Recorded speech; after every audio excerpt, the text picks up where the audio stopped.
Hello, hello. It is Friday. It is Good Friday. It is Christy Easter. _Kitty said, And early that spring hasn't than worked. usual. That didn't work, clearly. Hang on. Microsoft updates again. Hang on. Let's try and sort this out. Work out why it's not working. I get so tired of everything suddenly going, oh, I haven't got the thing that I was using 2 minutes ago. And hang on. So let me see if I can find this. Because I really thought I'd changed everything over. Because, well, I had. And the button. But literally everything updated yesterday. So bear with me one moment. Settings. I'm just going to remember where the device is in this thing. Speakerbot is pain in the butt. Nothing is where you think it is. All the logic isn't there.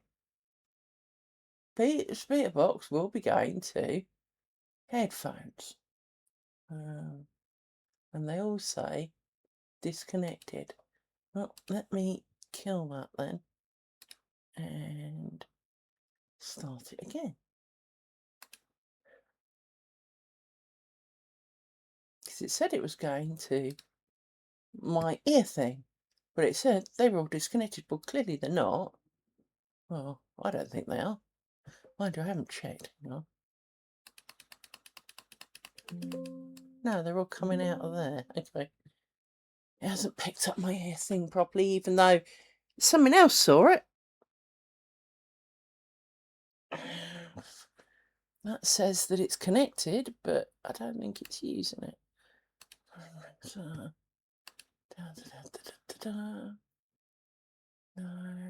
that one. Settings. Still says it's disconnected. And you're lying, because that's not true.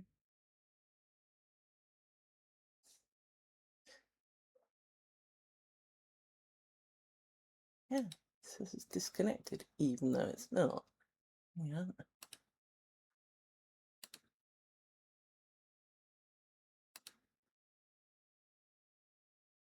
Okay. The doggies are fine. Doggies are fine. Amy is, in true Amy form, being really annoying. Rory is allowing himself to be, wound up by his sister. So everyone will be all comfy. Everyone will be all lying down. Little crackhead has been lying down for, 0.2 milliseconds, and so he's bored now. Little crackhead wakes up, starts ruining and making crap up. So Brubs gets on the defensive in case there's something that needs sorting. And, well, there isn't anything. So it's getting a bit boring, to be honest, because she's making a lot of noise. She's constantly leaping, almost like someone shot her in the ass. And peace and quiet is proving very hard to come by. And I've had to do some long hours over the last few weeks. And well, when I've done, I kind of want to just sit there and count my brain cells. And it's really hard with a crackhead on the loose. So Little Rory is being good, though, because he's a good boy. Little Miss tries to be good, but fails inevitably. And we try not to be too cross with her, but don't you even dream about it. No, Miss. Don't even dream about it. Hello. And so it is being somewhat testing. No, don't lick that. Yes, it's me. Yes. I live here. I, in fact, own you and this house. Yes, I do. So, yes, they're doing good. They're very healthy. They're very happy. They're just... If anything, she's too happy. Because if she was a bit more miserable, maybe she wouldn't be such a crackhead. It's a bit like having someone who's had a couple of pints of lager or something, in that they're really happy and really kind of over the top. That's kind of Amy in a nutshell. And, well, I do love her, but she very rarely sits still and actually, calms down. Although, she did curl up on my lap last night and have a bit of a hug. Not for very long. One of you smells. Don't know who it is, but one of you smells. Only your mother would tell you, so I'm telling you, one of you smells. What have you found to roll in outside? That would be my question. It is, of course, warming up here. For it is kind of spring. And, well, it means we spend more time outside. And, well, I can't see the whole garden from in here. So there are times that they are distinctly unsupervised. And digging holes is a thing. We like digging holes in the garden, much to everyone's annoyance. And so rolling in something is definitely possible. But one of you really honks. And as you're both trying to sit in my lap at the moment, I can't tell who it is. No. Problem is now they've kind of lied down, one on each leg. I don't like to disturb them because, it's a rare thing that they're being quiet and snuggly. And I like it, to be honest. I wish we did more of this when I wasn't on stream. If you lay down next to me so that I could hug you both, I would watch more telly and hug you. But you don't. Because one of you runs around like a little crackhead, and the other one then gets up worrying that the other one's found something that needs sorting. So, although Rory gets more hugs, because he is generally the still a calmer kind, we don't normally get a lot of this, do we? No. Hey, puppity pups.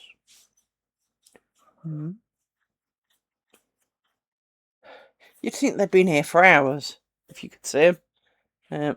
Which I can't really demonstrate easily, so you'll have to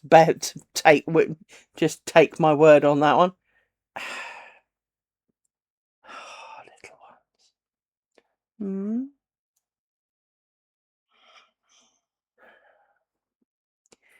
You're looking very, very cute, kind of nose to nose on my lap. Don't think I can really show it without disturbing them. Let's see if I can rock this. No, I can't rock it forward enough, and they've moved. Yeah, basically, just kind of down here are two little noses in my lap, being all cute. Aw. You're licking your sister's face. It's very sweet of you, Rory. Yes. Can I do some work now? Can I? Is that okay? I don't suppose I'm going to... I'll have to try and do it round the dog. Okay. So let's see. We need to do the magic motif in the middle. So let's start with one of you and one of you. And some of you have wrapped round pins that you're not supposed to. I can see that. Possibly you.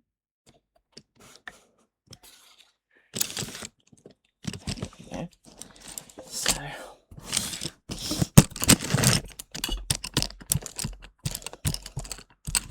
now I see shenanigans here.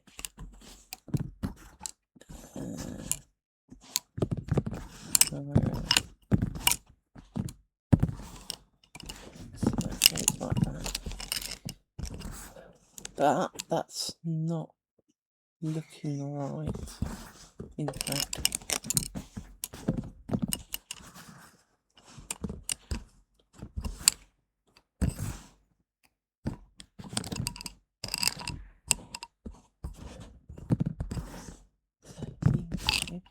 That makes you. I'm going to take this pin out here because half a stitch confused. Alright. Animal! Sit still.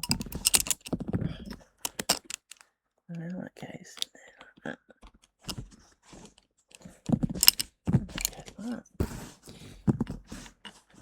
Hello, hello. Welcome to the nut house.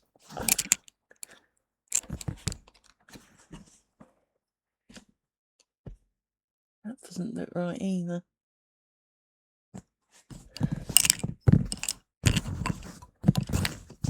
It's not quite looking right, and the problem is there's two dogs in the way, and I can't get a lot closer to see why it doesn't quite look like I expected. But that looks completely wrong to me. Rory, you're in the way. Oh, I wouldn't get out of bed if I didn't have to today. Absolutely.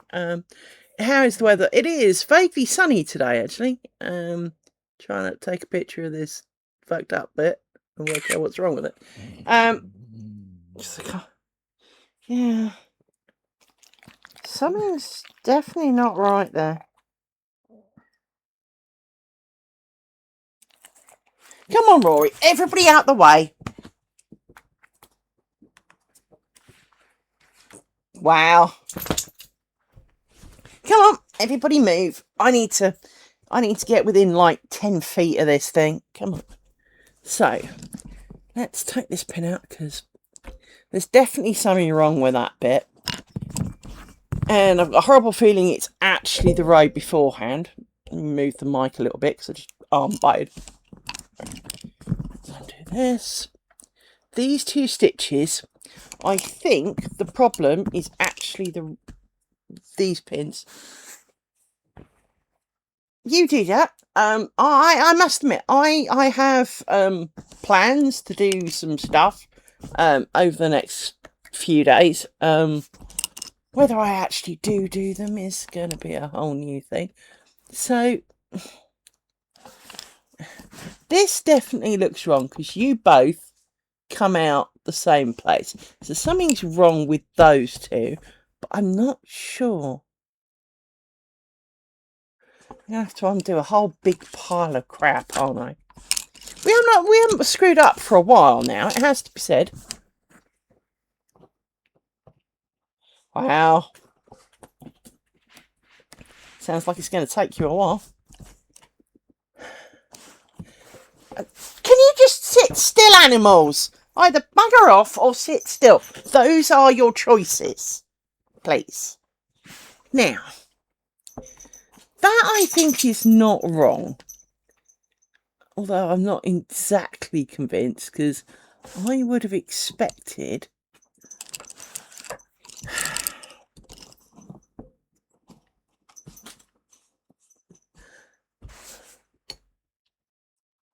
Oh no. Poor kitty. Was it... Why did they return it? Because obviously sometimes returns are for good reasons. Sometimes returns are for Okay.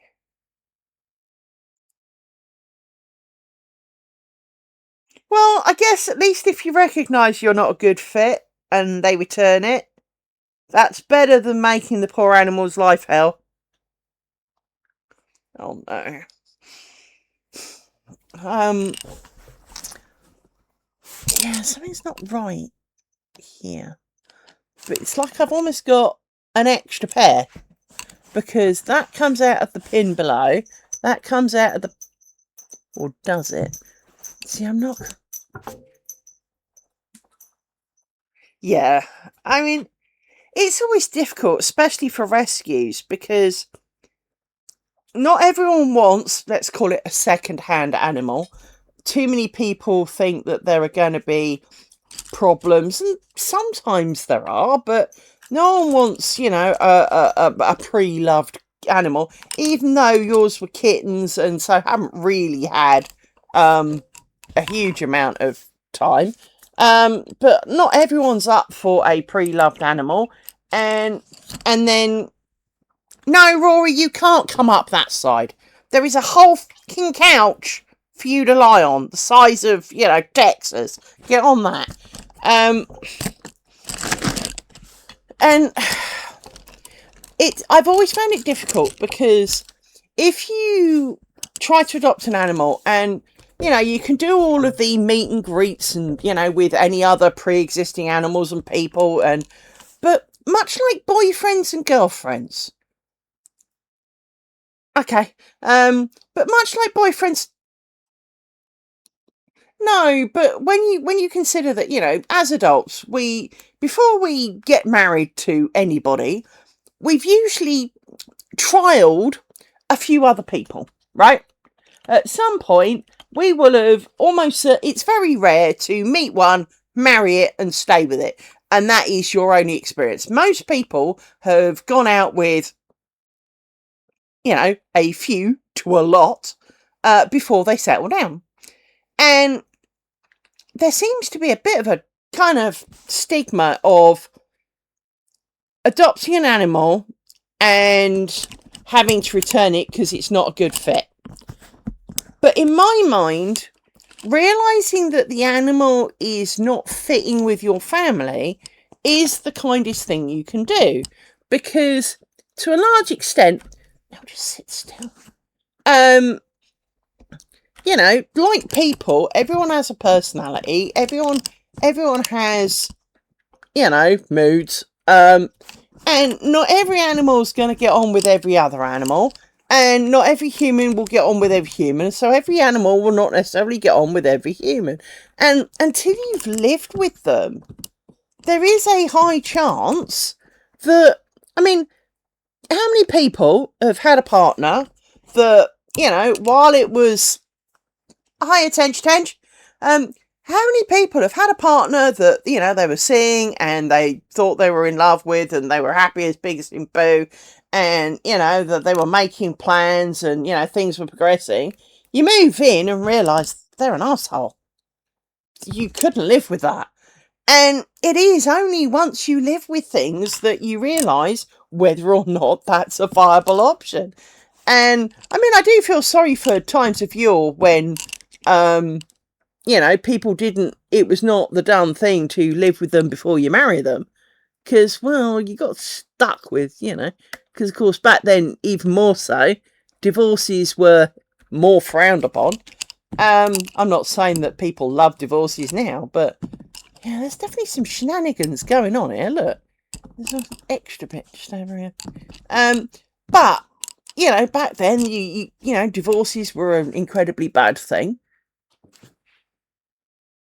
Exactly, you know, and so they made, you know, potentially, well, it's a bit like arranged marriages. I mean, they can work, but mostly they don't. You do sit there with this kind of bit of you going, back in the day, you know, people had very little choice because divorce wasn't really an option. And then it kind of, you got stuck with them because, you know, that was it. And then, but at the same time, you had people who couldn't marry the one they wanted for some, social reason. Wrong gender, wrong colour, wrong religion, wrong, family didn't like them. And, if you can't, try before you buy kind of thing, it's not too surprising because we're all, when you first meet someone, even though you don't necessarily consciously do it, some people do, but, an awful lot of the time, even though you don't consciously do it, the face you present to them, because you see them on a part-time basis, so you might go around, the first few times you go out on dates, and that's it. You don't stay the night, you don't, do the weekend, you go for a date, and then you part. So, because it is only a short period of time, almost naturally, people present the best part of themselves. It's only when you live with them 24/7 and you find all of their secrets kind of thing, and even then that takes time, but, once you live with them all on a full-time basis, do you truly get to know them? And so, yeah, as I say, I think there really does need to be a little less stigma. I mean, I can't speak for other countries, but certainly here in the UK, if you want to adopt a family, an animal, you have to jump through a lot of hoops. You have to go and meet the animal. So you go to the shelter, you meet an animal, and you go, I want that one. You then have to fill in a questionnaire that takes about 45 minutes to fill in. You then have to have an interview with somebody who will basically discuss your... Well, over here, as I say, you then have to have an interview. You then have to do 1 or 2 meet and greets at the shelter with any existing animals and or children. Then they have to come and inspect your house and garden and surrounding area for suitability. They may or may not at that point bring the animal you want with them, but you don't get to keep it then. And should you succeed then you can go and get it. But you have to have kind of jumped over all these hoops and in the questionnaire, if you have a full-time job, chances are you can't have a pet. Well, how's you paying for it? It's I mean, I know we talked about on this one before was the, giving blood. They constantly moan they're short of blood here. Oh, we haven't got enough blood, can you give blood? Can people give blood?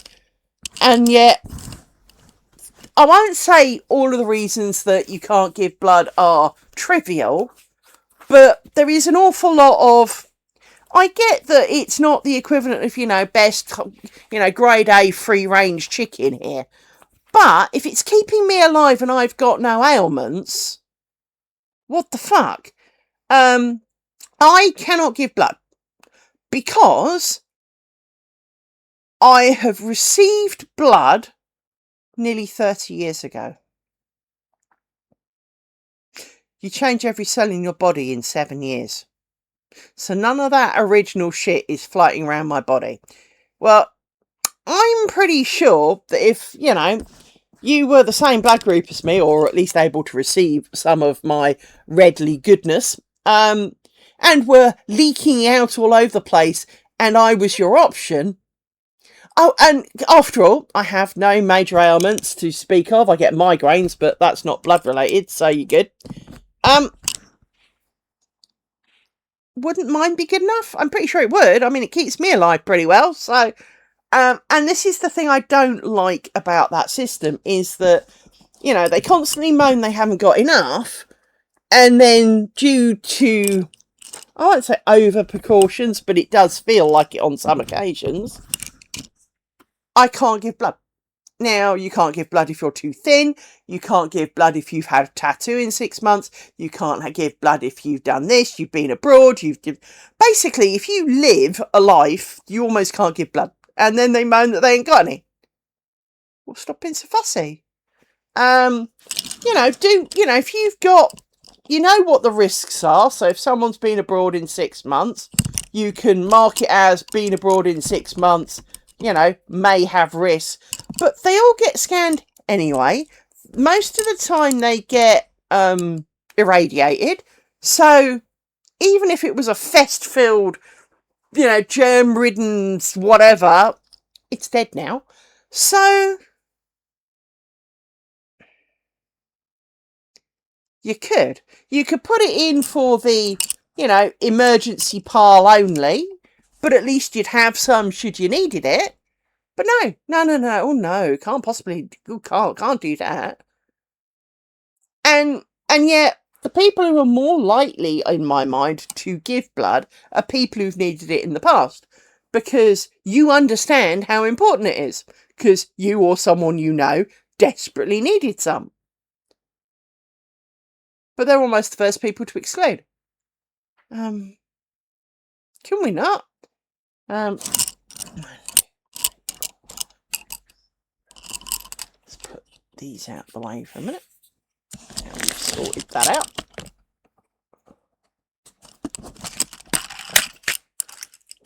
Yep, go over there. Right.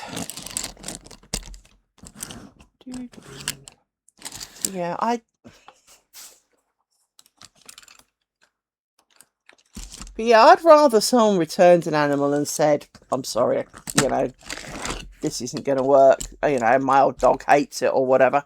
I mean, I've had to take a dog back to the shelter.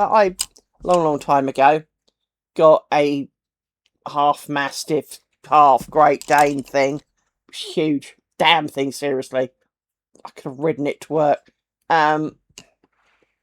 But when I adopted it, I went through the whole shebang, paid money, did all of that, because of course it costs a lot of money as well over here. When I got him, his name originally was Pepe, as in, well, in my mind, all I could think of was Pepe Le Pew, the skunk. And he was no skunk, he was a frigging horse. So I called him Teddy, because he had a head the size of a bear. But it turned out, I took him to the vet to meet the vet, and because I was concerned that he seemed to be deaf. But I realised he had an ear infection, so it could have been the ear infection. So went to the vet, ran up a considerable bill, because, you know, that was a thing. And, yep, dog's deaf as a post. Fine. So I did my best to work with a deaf dog. Now, I've no real experience of working with deaf dogs, but at the same time, I was prepared to try. But I mean, as you know, these two, their house training is pretty good, except for when there's weather, in which case my hallway takes a beating. And I don't seem to be able to break that out of them. You know, I'm not beating them with sticks or anything, but they don't, you know, that's something that they really don't, you know, want to change. But Teddy had spent most of his life in the shelter, so when he wanted the loo, he just went to a slightly different bit that he was sitting in and went. He had no concept of go outside. Now, the fact that I had other dogs who all did that and asked to go out, he didn't understand them because he couldn't really communicate with them. After all, he couldn't hear them. So Teddy being the size of the horse, you'd hear what sounded like someone running a bath, and it was him having a wee in the hall. And I'd go out there and I'd obviously be really disappointed, and I'd, you know, do the finger and do all of this, right?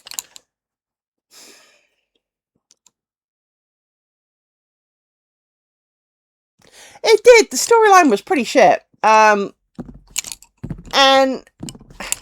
the NPCs were a bit weird. But Teddy then would get I won't say told off by the other dogs, but that's probably they would not be happy with the fact that he'd dirtied in the house. So he would pick up that they weren't pleased with him because they'd just kind of ignore him and walk away. And that would upset him. And I understand that because, when your family all kind of, you walk into a room, they get up and leave kind of thing. That's kind of insulting. I think we can all relate, or not necessarily relate, but understand why that would be upsetting.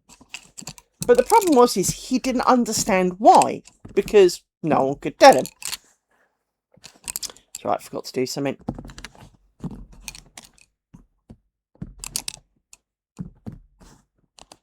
I did. I love your pictures.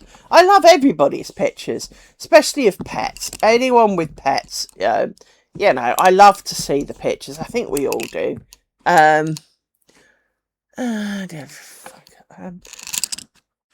It's going to be one of those days, people, where everything I do is wrong. But yes, I did see your picture. I meant actually to post a picture of Amy and Rory, but the pictures didn't come out as well as I hoped.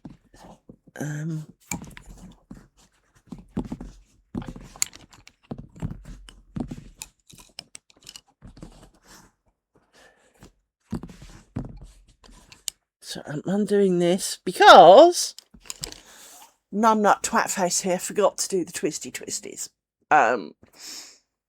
So yeah, no, I did see pretty picture, thank you. I am not going to promise this, but I am off this week. I am not working this week, and having done a lot of work over the last few.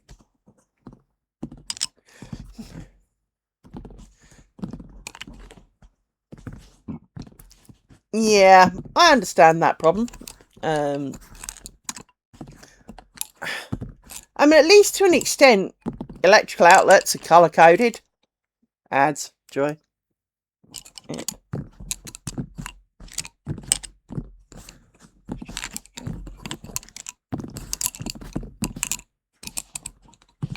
Yay! At least with electrical outlets, they're colour-coded.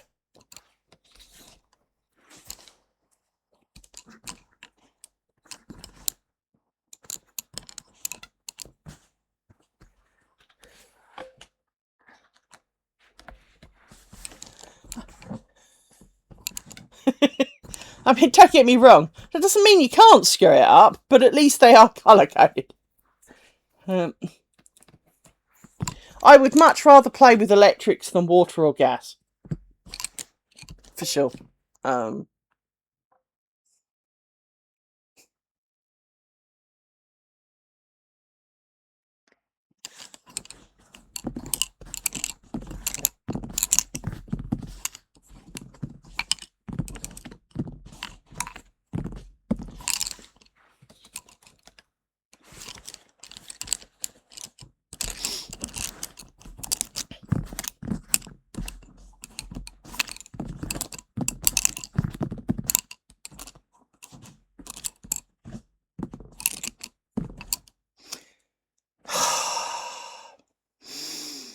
Breathe deeply, for you have made no mistakes.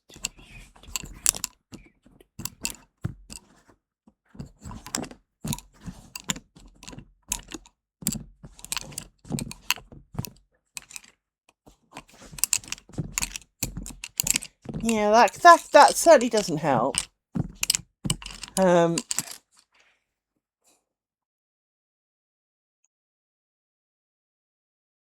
We usually have black for life, I thought. Green, yellow for earth.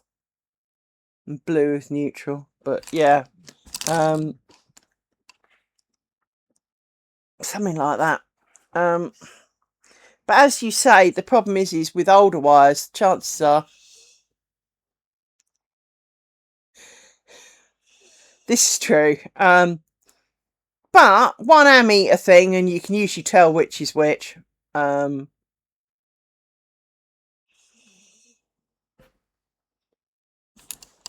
as you say, the biggest problem is when there's no earth, or when there's no... I mean, making an earth is really not distinctly difficult, but, you know, when you haven't got one, and you've, you know, we all feel better when you've got one, because, you know,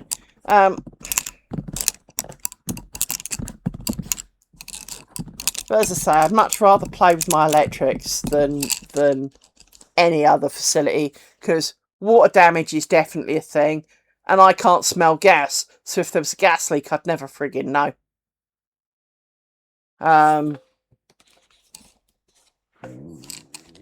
Thank you for that.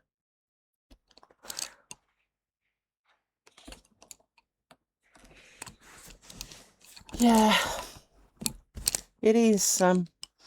It's really weird because... Oh, Jesus.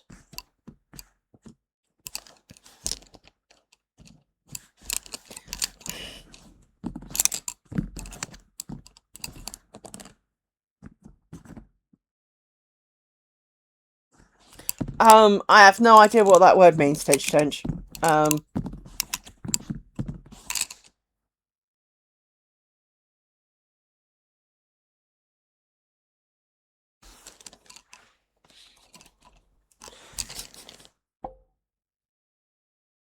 got a really good sense of smell. I just can't smell gas. And that's the really weird bit. I can smell really well. I just can't smell gas. Even though they put an additive in it so you can smell it. I can't smell it. It's almost like I have a sense of deafness in that I can't hear myself speak, right? But I am not deaf.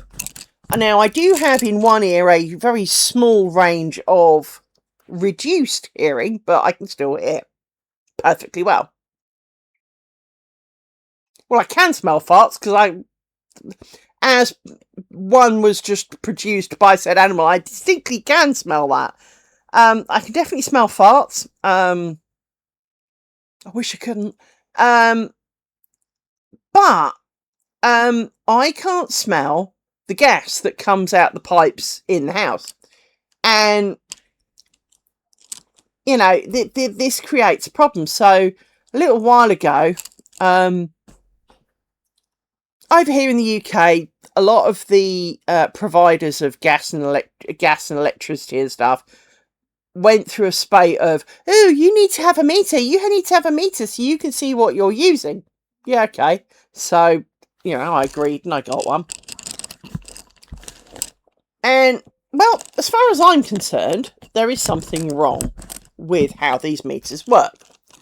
Because I can go outside. Let's say I've got the fire on in here, because I've got a little gas fire just over there, kind of thing. Let's say I turn it on, and the little meter on the gas thing goes, Ning! Right? So it's now showing some use. I can go outside and turn the gas off to the house at the source, because it's a big crank door.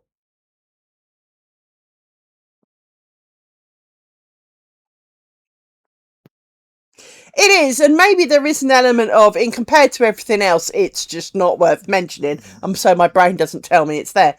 But, I can go and turn the gas off at the source, and the meter will still say I'm using gas. And when I had to have some work done, oh, that's right, the guy came to replace the battery in my gas meter. And he poked around and he checked that there were no leaks, but the meter was still saying that there was usage. And I kind of explained to him, it normally does this, and he goes, well, that means there's a leak. So he declared that there was a leak. And when I phoned up to say, well, this man told, you know, your man said that there was a leak and I had to ring you, and I need to tell you I can't smell, so I can't confirm or deny. A man was out here in about half an hour because, you know, if you had to shut the gas off. And he then said, oh, it's a leak in the boiler. Well, the boiler man then came out, and the boiler man said, no, it's not. There's no gas leak here. But everyone fucking leapt all over it because I can't smell it, which makes me a very high risk. Because obviously I could be sitting here in a big gas cloud. Well, I am, but it's farts, not gas, if you know what I mean. and be completely unaware of it, and I know, turn something electrical on, tiny spark, kablooey.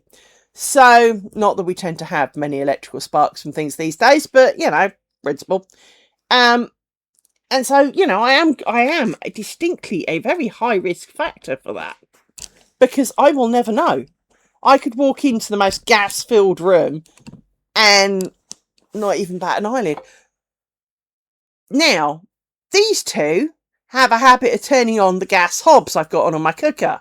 I can't smell it because one of them managed to turn it on for a couple of days because I had takeout and I didn't notice I went in the room. But I seem to remember on stream, I noticed that the gas thing was showing usage and go thinking, why? Went in the kitchen, the gas ring had been on for a couple of days. Only on slightly, but of course enough that technically the room was probably filled with gas. I didn't know. I had no idea because I can't smell it. But I can hear it. I can hear the gas hobs. No.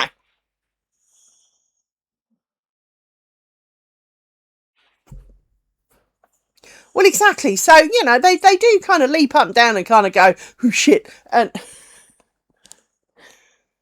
I have, funnily enough. But it is one of those things is that, you know, because I can't smell it, and, you know, let's face it, how do you prove your gas detector works easily without, you know, going out of your way to do it? So yes, but I can smell. I can smell really well. I just can't smell whatever it is that they stick in gas to make it smell here, which kind of is funny, really.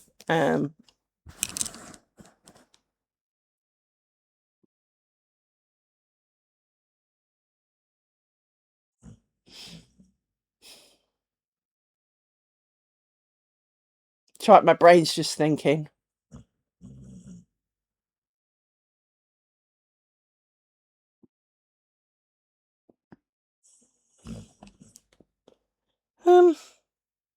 I actually have a wired one in my house, but there is a downside to that. While I have a one wired into the mains, so it doesn't get, you know, every few months it doesn't go because it's out of batteries, because, well, it's on the mains.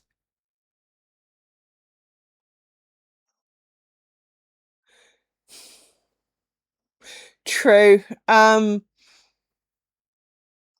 But as I say, I've got this detector in my house. The only downside is should there be a fire, and let's say the door, it's behind a closed door, so the fire's building up, but it's behind a closed door, and it hasn't got to the alarm yet. Depending on where that fire is, it could wipe out the electricity so that the fire alarm wouldn't go off because, well, the electricity's gone off and therefore the alarm's not on. And I don't think a lot of people put a lot of thought into things like that. They kind of go, ew, I've got a fire alarm. Yeah, but have you considered that should the fire be here, here, or here sort of thing, then, well, yeah, we've all been there on that one. You open the oven and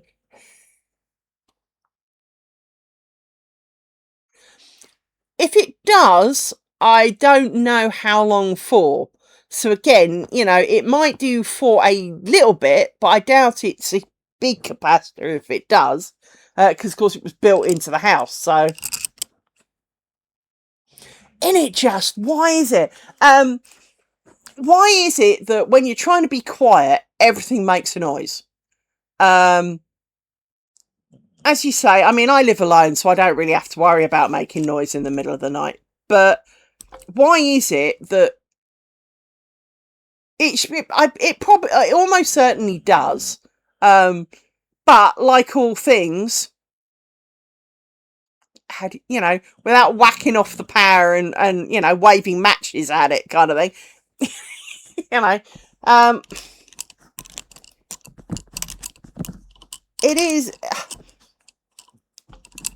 Hang on. Did I forget?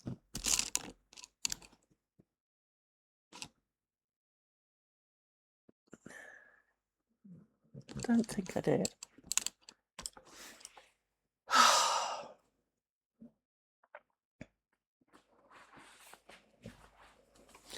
No, and it's a bit like, why is it if your heating sensors or the pump goes in your heating or something, why is it heating only ever gets stuck on, never stuck off, only stuck on in the middle of summer, not in the middle of winter when you're actually cold and wouldn't mind opening some windows and having warmth inside? No, it's in the summer when you were already sweating like a horse, and then your heating goes, I need to help, and goes nuts, and you're like, why are you even on? You know, you were turned off, but suddenly it's gone to warm up some water, a pump sticks or something, and now, you know, your house is like 50 degrees C and you're sweating to death, and they kind of go, oh, we won't be able to come for 2 weeks. What? How can you be busy? It's summer, you know. Yeah.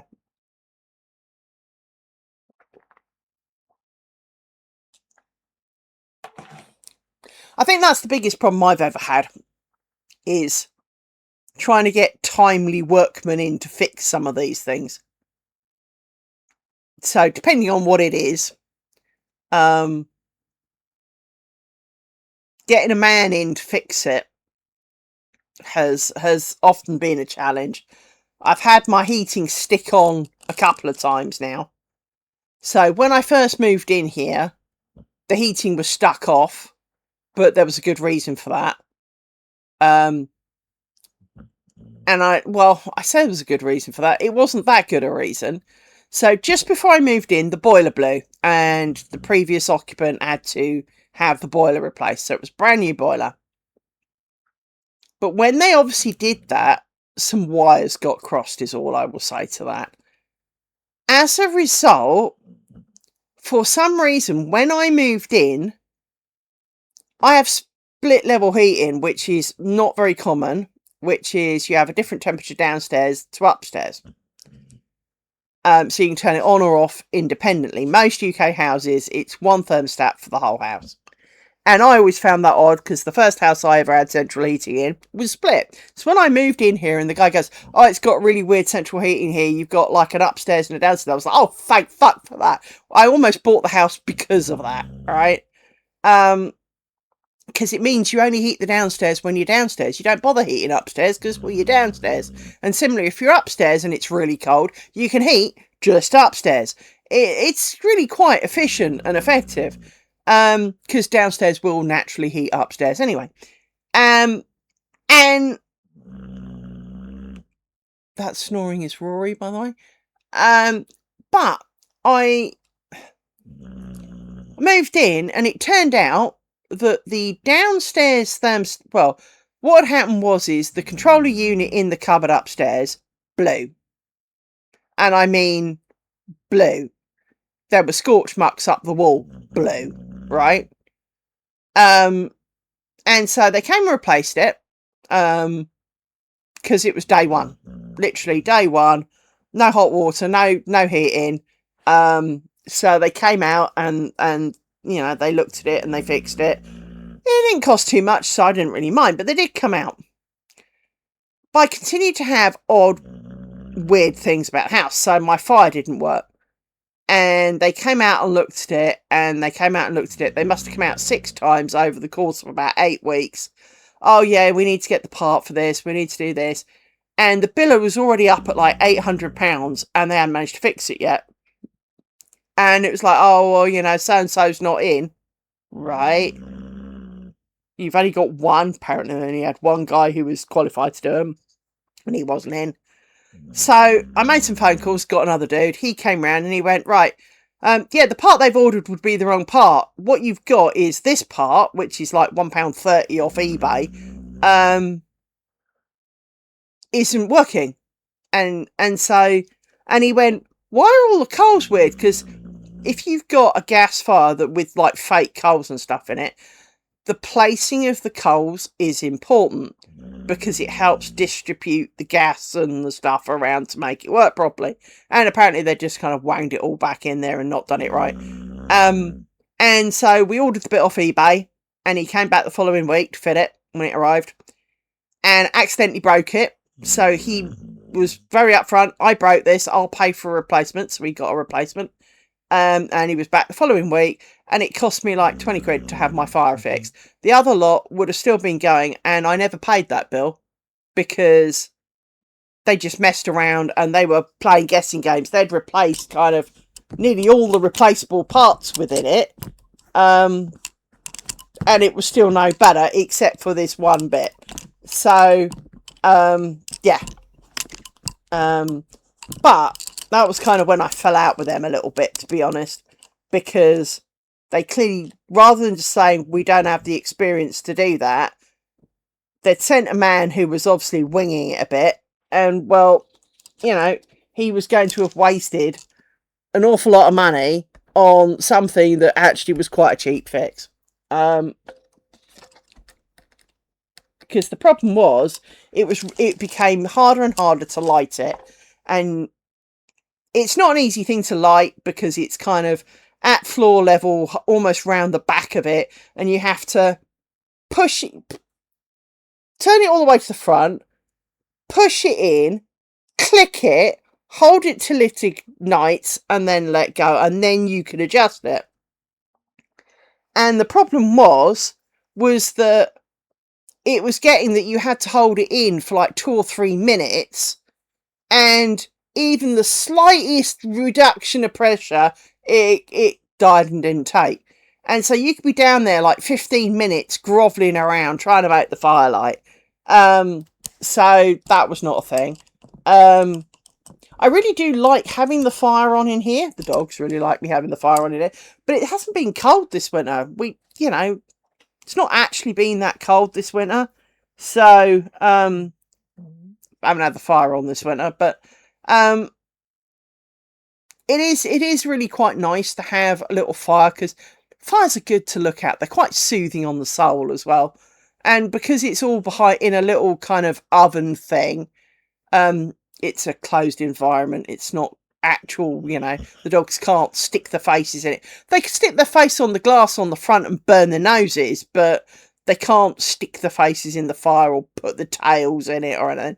So it's quite safe in that respect.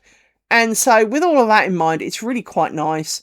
And when I first I bought it but hadn't moved into this place, I would come over and I would just stick the fire on and sit in here for a little bit and, do a few things and sit in here with a cup of tea and then go back. But I could sit in here with just this fire on, keeping this one room warm, which when you're only sitting in here, it's a perfectly good thing to do. So I really do quite like having my little fire. Just because, well, it's quite practical. Because it only warms the room I'm in. So, we like that.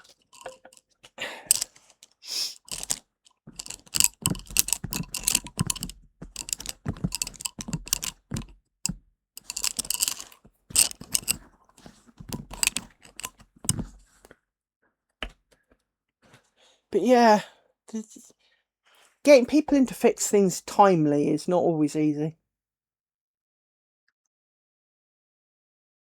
Which reminds me, I really must sort my dishwasher. I mean, I can live without a dishwasher, which is why it's not, I've not done much about it.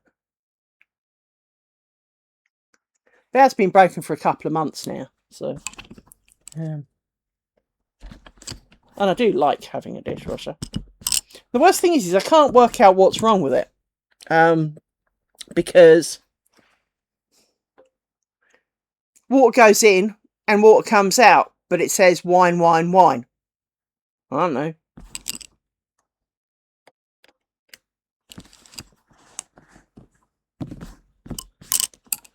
It just sits there moaning. 1, 2, 3, 4, 5, 6, 7.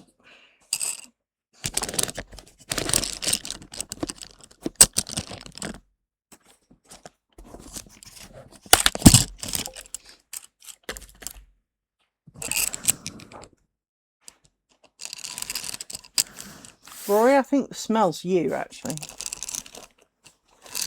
Not wishing to sound horrid, but I think it's you.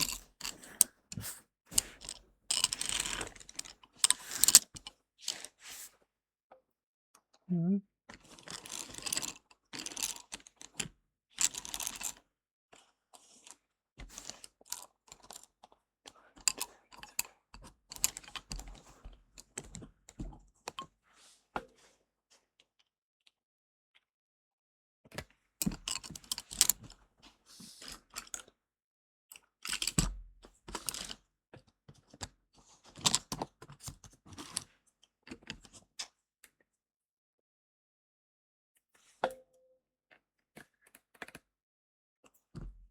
Too long.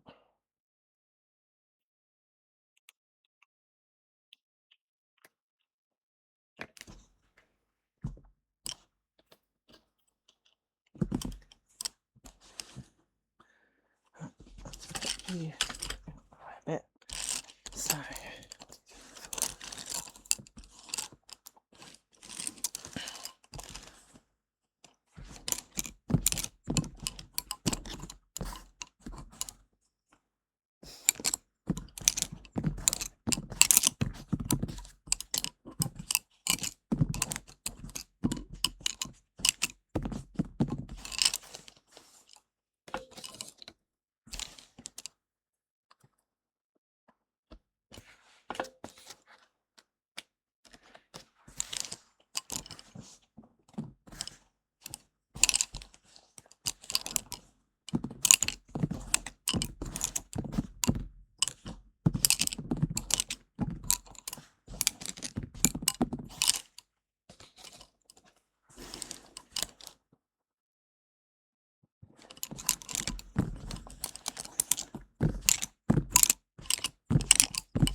I've just beaten the crow guy, and I need to liberate some.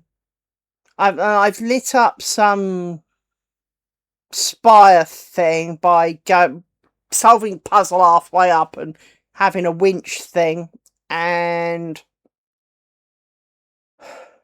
I had to beat some guys on the ground, and there were like 50 gazillion of them, and I ran out of food. Because, for those who are not aware, Crimson Desert is one of those games where there is a story, but you almost forget what the story is because you're too busy killing everybody. Well, you kill a lot of people, kill quite a few animals because you need the food, because apparently you identify as an army of 120, because you heal by eating, and you eat like entire chickens, plural. We're talking a really bad battle can be 20 chickens. As I said, your little dude eats for a family, for an entire army of 120. So, and somehow you manage to carry all this food around with you. And of course, you only have limited inventory slots, and entire wheels of cheese, and you do that. You have wheels of cheese and half a deer, and like 16 half deers, and you eat all this shit, and you get down to apples that give you like 3 hit points or whatever, and you're like, I'm gonna die now. I survived the monkey. Did the monkey? I was really impressed with myself. Did the monkey quite easily, having watched someone else make a complete balls up of the monkey. I was really surprised by the monkey. In fact, the monkey came while I was making clusters. I failed the monkey the first time, and my brain was embarrassed by some stuff at work because a week later they still hadn't made a cluster. So I logged in, made the cluster, logged out, and then killed the monkey. So, yeah. But I'm struggling with it because, as always with these games, the kind of normal mobs, ding, ding, ding, ding, ding, ding, ding, they're all dead. It didn't, no. But I do find the problem with all of these games is the trash mobs are too trashy, and you can't gauge whether you're ready for the boss mob or not. So you come to the boss mob, it one hits you, and you're like, well, how was that supposed to happen? I only raid nearly. I think I'm on chapter 6.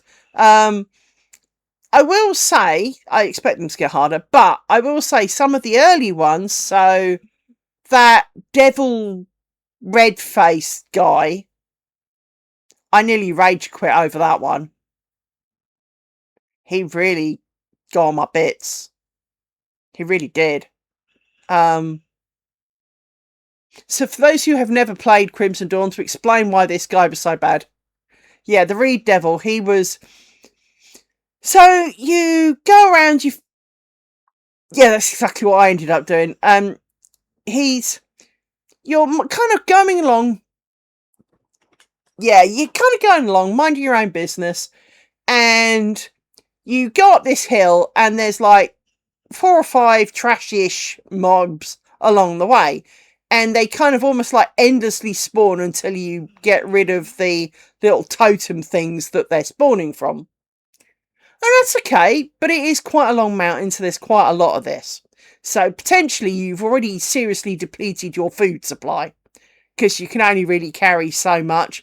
And well, funnily enough, even though cooking is a thing, getting hold of a decent amount of food is a lot harder than it sounds. And because to get the bigger meals, which you really do more heals with, you need an awful lot of crap, and then your inventory's full, so you can't hold all the crap. But I made it all the way to the top. Pretty much first go, was feeling pleased. You do fight him a little bit along the way, so it's not like you don't know that he's coming. But the ones on the way up the mountain, I mean, they're annoying, but they're alright. They're really not that bad. When you get up to the top and there's these big couple of fields, and you go into the field, and you follow the path as it instructs you to do, gets to a point, and it gives you a little bit of a cutscene, and, you know, there's a bit more story, great. And it starts attacking him as part of the cutscene, and you have to take over. And I don't like this, because the fight is already underway, and it doesn't say, like, get ready in 3, 2, 1, here you go. You're just suddenly in control, and you didn't necessarily know it because you were watching the cutscene. But the first round isn't so bad.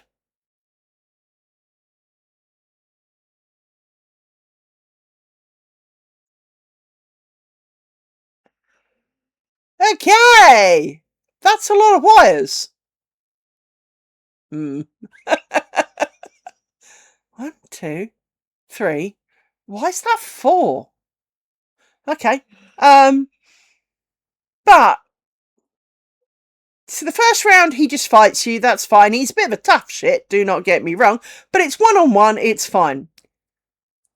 Round 2, he's a bit more pissed. And he starts teleporting behind you.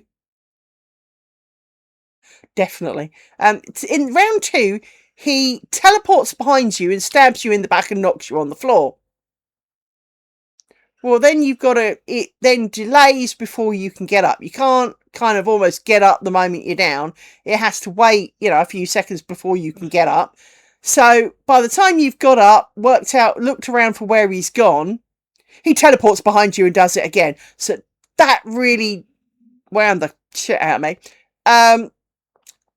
Then in the third round, he has, let's call them echoes. They're not echoes because they hurt. Then there's 5 copies of him, and whichever one you're hitting, it's not him. Just leave it as that. They hurt you, but you can't hit them. So there's 5 of them wailing on you, but none of them seem to be him, and you're dying rapidly because there's 5 big meanies wailing on you.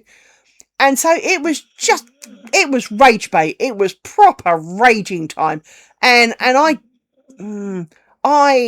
really, really, really, really wanted to quit that one. But But I did do the fine, fuck it, and walk away for a bit. There was another early boss that I'd kind of done the same. So I then went about a bit more of the game, played a bit more of the game. I will say there is a lot of truth in a lot of the statements where for the first few hours of the game, you will hate it. But you don't hate it. You hate the controls. You hate some of the way they've done things. It does not feel natural. So one of the big complaints that a lot of us Westerners, shall we call it, have is that when fighting, you have to use WAS and D to move. Mouse will look, but you have to use WAS and D to move. But control is something, shift is something, and alt is something, space is something, F is something. Well, I've only got 5 fingers, Sharon. And because alt is dodge, control I think is block, shift is faster, and then you've got left click and right click for light attack and hard attack. Mouse scrolly wheel thing click is another thing. And there's all of this going on. And then if you do this in that order with a bit of this and some of those and this key thing, then it gives you a combo thing. And there's just too much to remember. Now, I'm not saying I can remember any of them, realistically. Or I do remember things like you can double jump. If you jump and press the...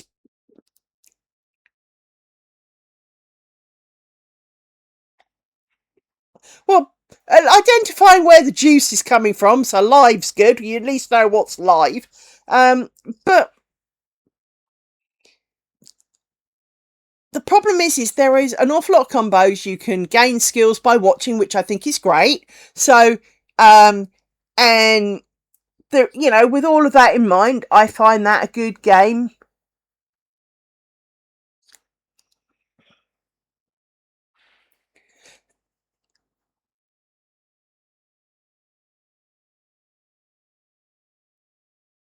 One of the things I struggle with, EP, is it will say to you, oh, here's a new skill. And it will list the 4 things that you've got to do. So it will say things like, in a fight, you must be doing, I know, a thrust stabbing action.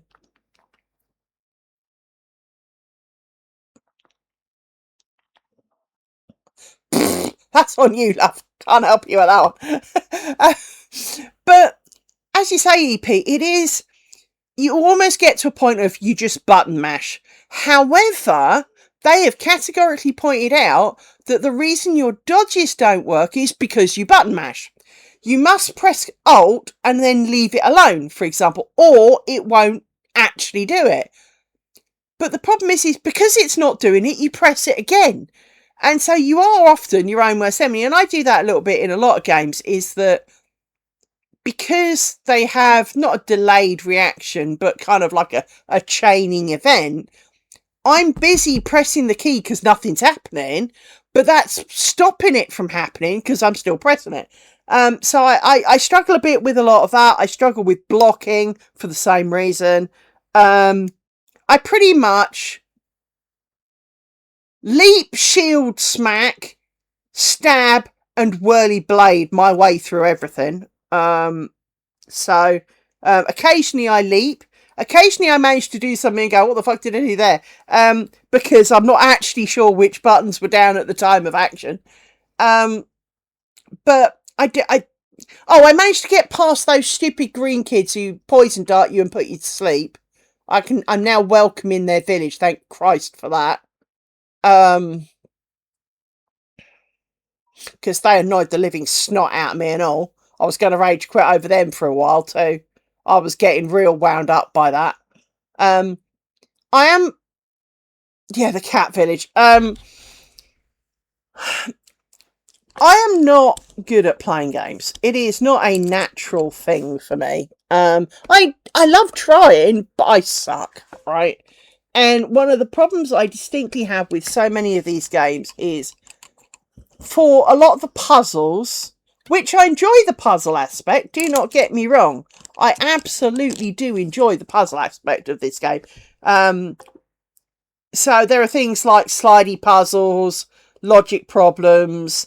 Well, they're all kind of logic problems, but different kinds of logic problems. Things that you've got to match this with that, and things like there was Othello for one I did that I worked out it was Othello, and I worked out how to fix it, and then was missing something at the end and couldn't work out what it was. And when I watched the video, I did it completely differently to how they said. But the answer was is you needed 5 in a row. I mean, it didn't matter which 5 in a row. But again, you have to place a lot of things so infinitely precisely, like mending the kiln. You have like 4 things you've got to mend, and you have to use this like little metal, this kind of magic arm grabby thing, to mend it. But again, you've got to be quite precise on it. And if you do the one where you get the like the multi-tier cake thing, and then you have to leap on it and smack it, well, if you leap and smack and it's not aligned, it all just falls apart. And it's like, but it was 1 pixel out. It really was.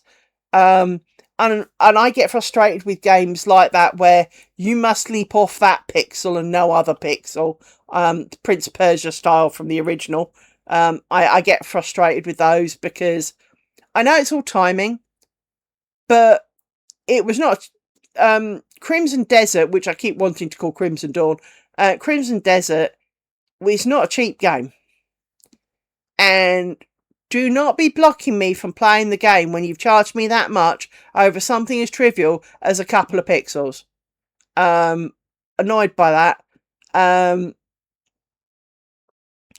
I do wish I was better at the fighting bit of it, but I've always historically sucked at that, so I'm not surprised. And to be honest, I don't expect to actually finish the game. Just because I suck. But I'm still, I've done quite a few hours in it, to be fair. How many hours have I done? Hang on. I've rebooted since then. Hang on. You guys see? Hang on.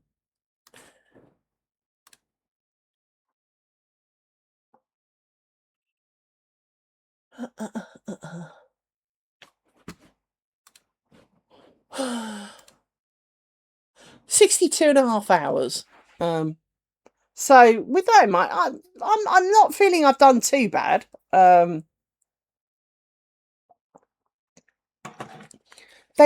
in the later patches, they have added a load more of the teleporter things, and in some places there are definitely too many of those. And in other places, I just can't frigging find them, which I find equally annoying. So, like this kind of siege thing that I'm doing at the moment, I can't find a single teleporter anywhere near it.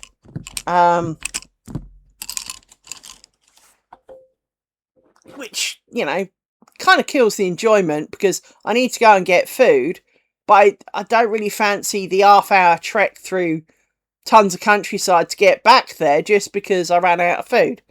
I mended the cannon, did that, but I've run out of food now. Mainly because I think I've eaten all the wildlife within like 20 counties, so they need to grow some more. There needs to be more deer, and do not fight the bears. The bears are evil. Bears are mean.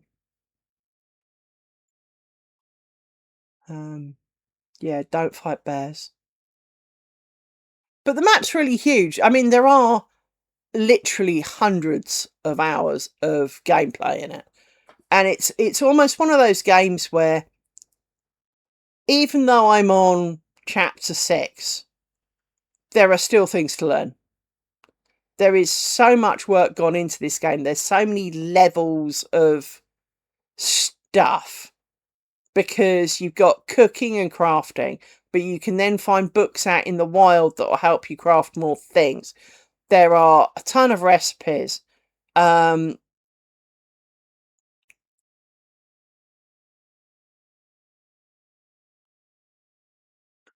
Okay. Don't know where you got that, but I'm sure. Have you? I mean, I haven't got anywhere near it yet, but have you got as far as a dragon yet? Because, well, I hear there are dragons. I've seen that there are dragons. Have you got as far as a dragon yet? Because you can't be far away.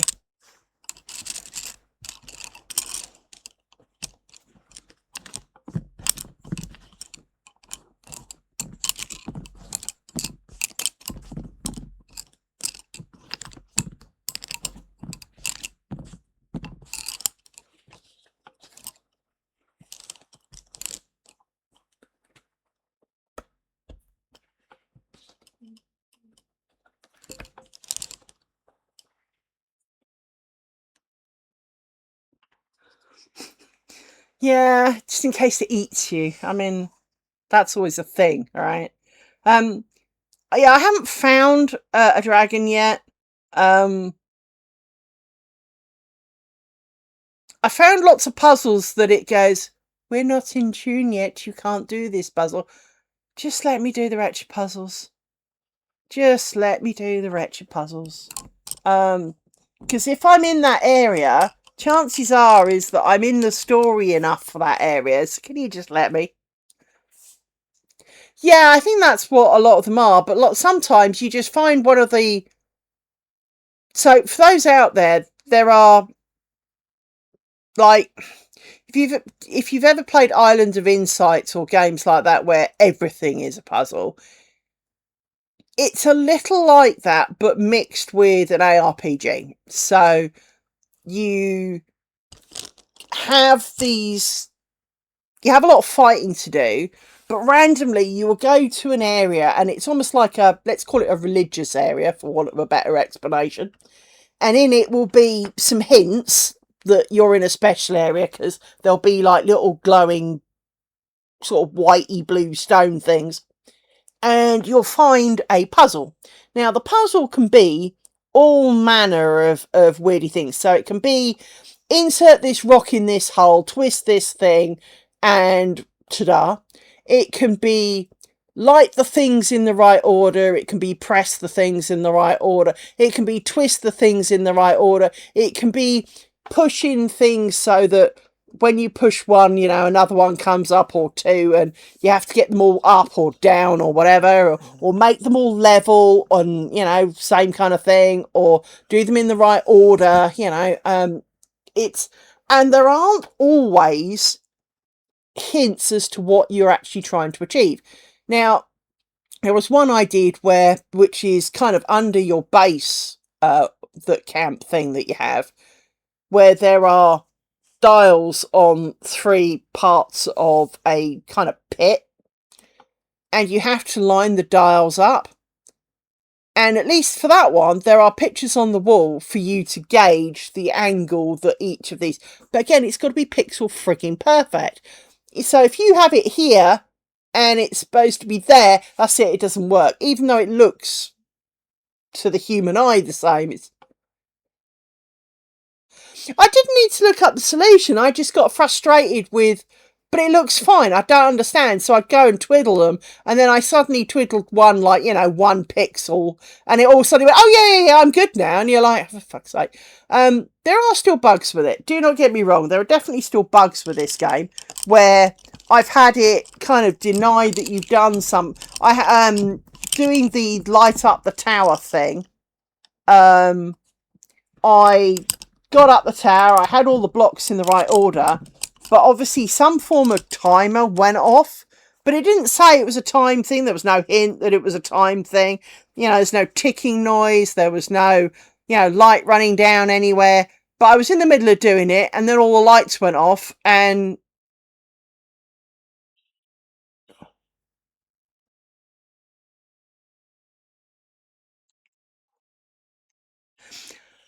I quite enjoy a good puzzle, but it's got to be it's the pixel perfect portion that I can't stand. I enjoy. So there's one that I haven't got to yet where you stand on stones and you have to join pairs to meet up, but you must link them all up without treading over yourself and then it'll go on to the next stage. And I enjoy puzzles like that because I find them really easy. But at the same time,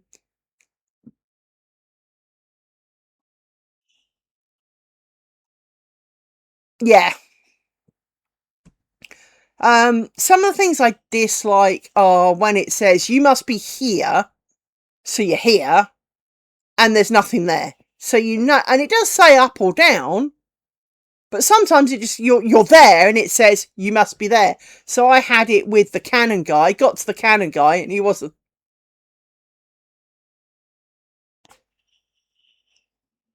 No, I cheated on that one too. Because again, as you say, I'm sorry, could you not have given, I mean, depends which one you did first, actually, because there's a couple of them.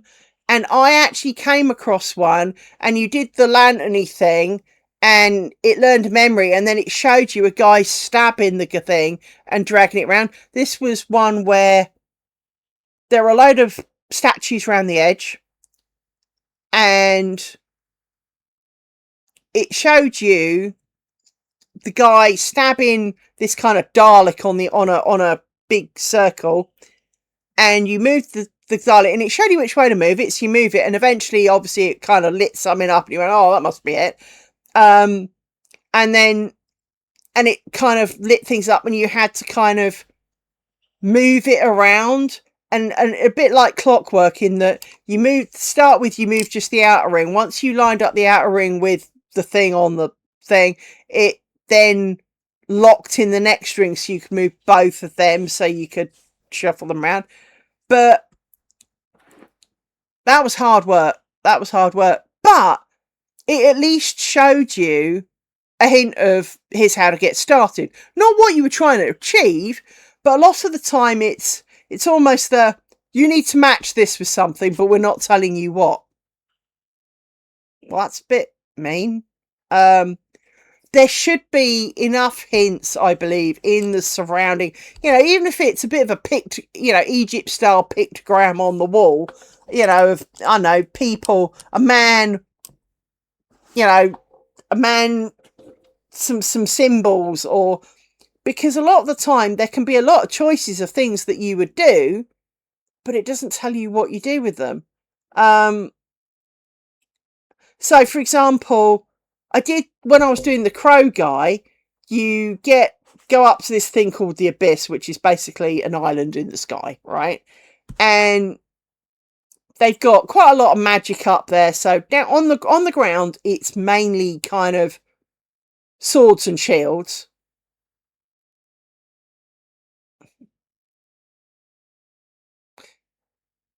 Yeah.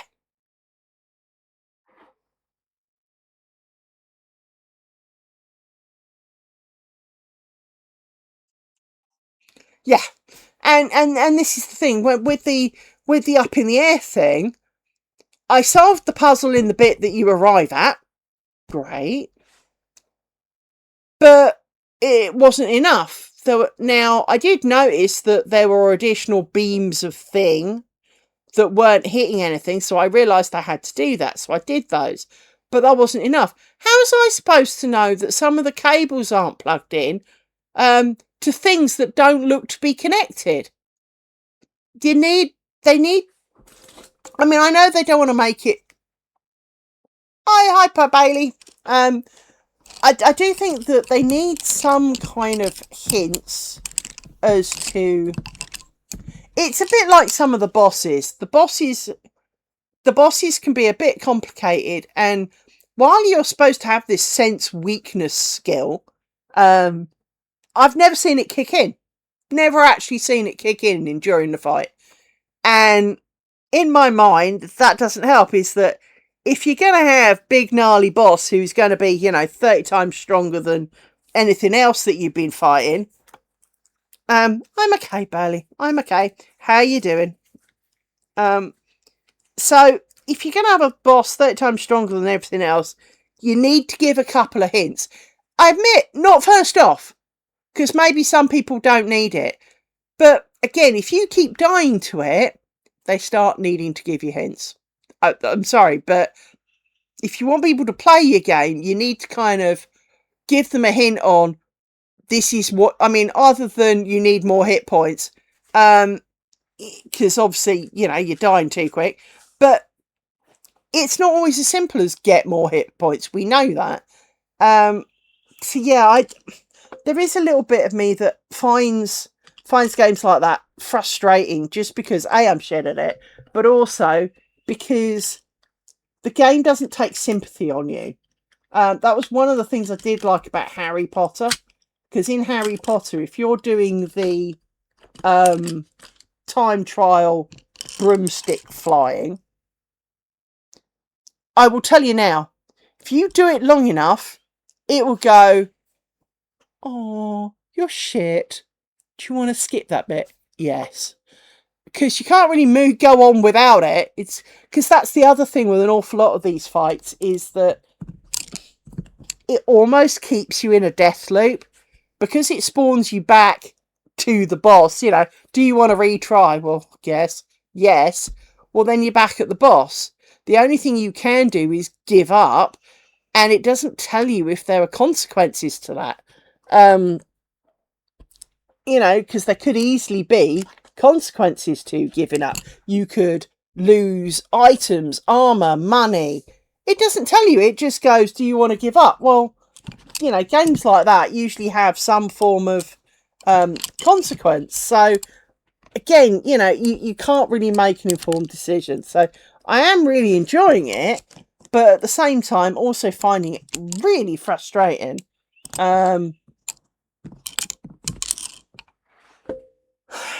But that's how it goes, really, isn't it?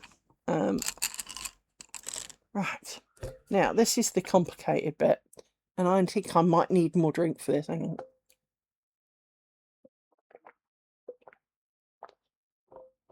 on. Hey, Nautical. How have you been?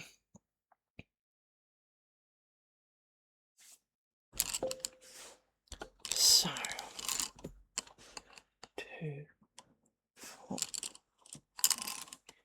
1, 2, 3, 4.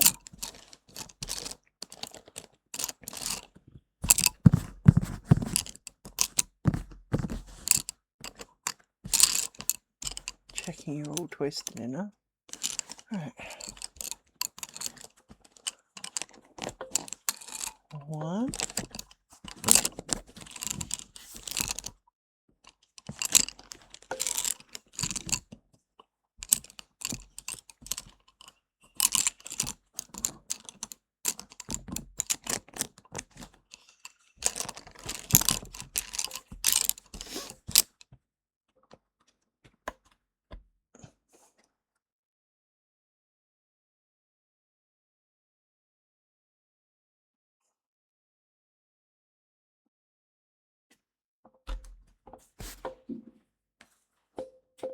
I'm going to quickly take a peek at a previous one, because I've got a feeling I did something I didn't do there.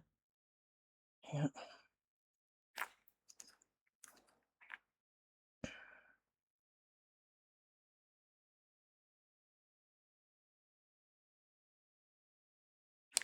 Yeah, I did. Right. Missed a bit. But that's okay.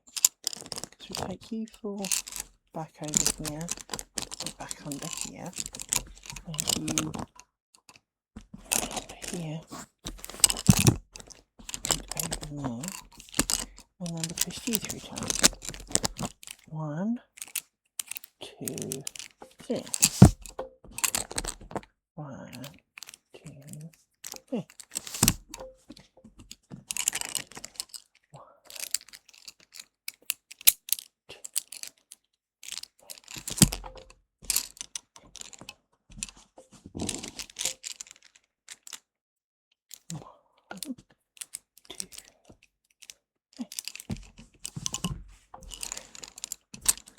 Now we do this over and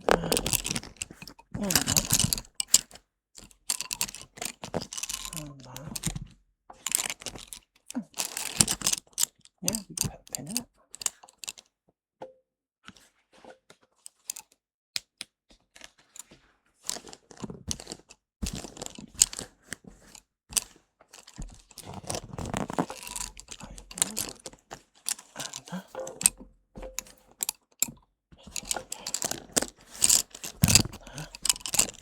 Oh.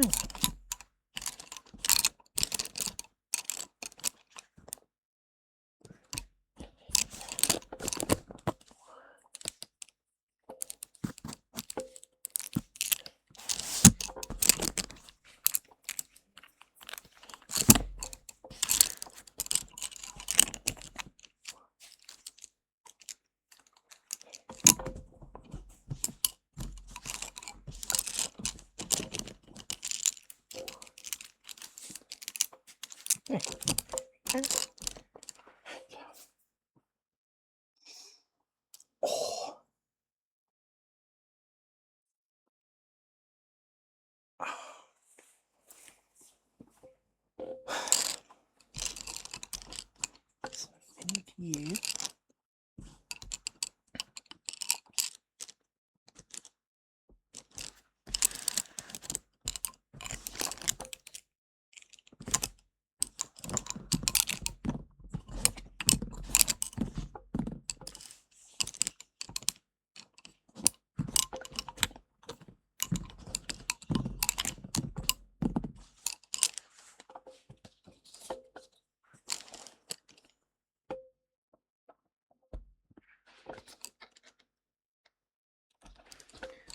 Thumb's beginning to hurt.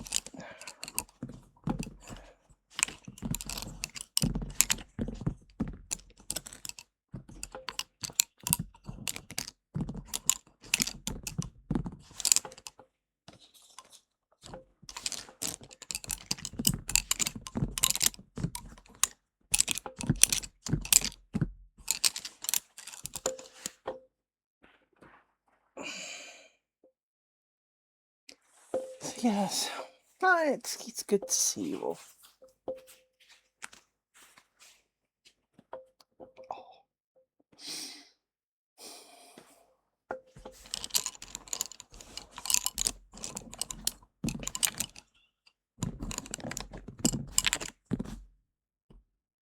Actually,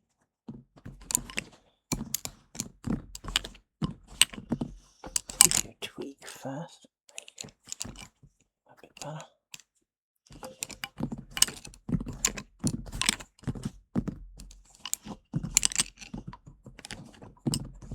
You did say that it was likely you were being made redundant. So yeah, have you heard more about that? They actually closing everything, or?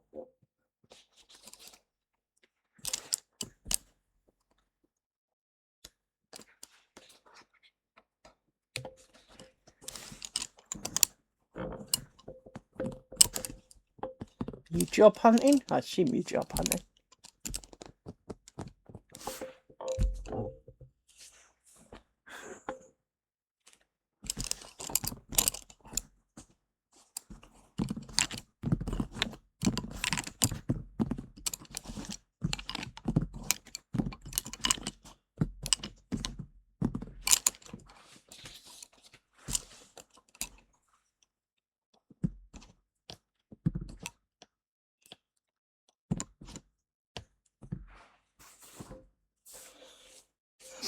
Yeah, a lot. We're a bit like that. I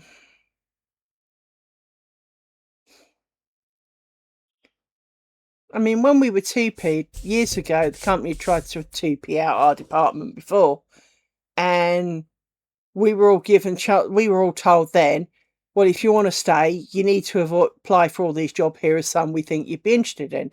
This time round, that wasn't a choice. Even if there were roles, they were not going to help you stay in the company. They wanted rid. That's how it really felt. Now, whether that was true or not, beside the point. But as an employee, they just wanted rid. That's how it felt. And I don't think companies realise how it's, I'm not. I mean, I know it's really in to kind of bitch about, but I don't think people, companies take any kind of stock on how that comes over to the employee base. For those who stay as well as those who go. For those who go, it's devastating because you get the impression that you're not good enough. Because they're not making any effort to try and keep you. you know, it comes over as they just want rid. For those who stay, well, it doesn't fill them with comfort because, you know, they might be next. You know, it's. I don't think they really put an awful lot of. I'm not saying they do it without thought, but at the same time, I don't think they realise the impact on the people it can have. I know my former employer had a habit in America, admittedly, but had a habit firing people on Christmas Eve. Because in America, you don't have notice periods and stuff. On Christmas Eve, they'd announce, right, bye, don't come back. What a way to celebrate Christmas. Finding out, you know, getting sent home at lunchtime the day before because they don't need you anymore. I mean, I'm glad we don't have that in this country. That doesn't mean it doesn't happen, but we're not supposed to have that in this country. You're not supposed to have 0-hour contracts. But yeah, in America, they can just, you turn up one day and it's like, bye. That's it, you're done.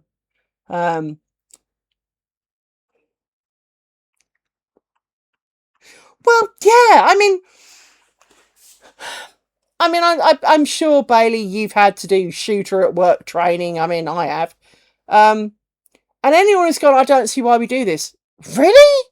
Have you not heard some of the stories about things that companies have done in the past? I mean, it doesn't have to be your company that did it, but it's a little like road rage. If you don't understand why someone wigs out, you can't have driven very much. I'm not saying they're right, but it's a bit like, I mean, you know that my animals occasionally annoy the crap out of me. But I would never hurt them. I might threaten to tell them I'm going to kebab them or make a stew, but I'd never actually do it, right? Don't tell them that. But you can, you know, if you've had small children people with babies that don't stop crying, who've got colic or something, you can understand why shaken baby is a thing. You can understand why people slap some buckets of crap out of it. It doesn't make it right, but you can understand it because the cries of a baby go through your soul, as does the whining of a small brown dog. She's at the right pitch for that. And it gets to your core. And there are times when you're just sitting there going, I would taser that dog if I had one. No, I don't. And there's a reason I don't, because I probably would have done. But it is, you can see how someone who maybe is not as strong-willed or one more push and they'd do it. You know, you can, at that point, you can understand that you are not that far away from those actions. I mean, you know, getting fired on Christmas Eve and then hearing of, you know, people going into workplaces with arms and doing, you know, wrongdoings. Yeah. I'm not saying they're right, but I am saying I can understand how that can happen. You know, if your boss is a knob, which, you know, does seem to be a prereq for an awful lot of bosses out there, and, you know, there's him in his fancy yacht and his, you know, small aircraft and, you know, palatial mansion, moaning that there isn't enough funds for his next, you know, round the world cruise, while everyone else gets no pay rise and, you know, needs to go down the food banks. Well, and then he kind of, oh, well, we can't afford to keep you, as he employs his son as a director and who's never worked a day in his life and has no idea what he's doing. You can kind of see where tempers boil and well, people lose it and misdoings happen. As I say, it doesn't mean that they're right.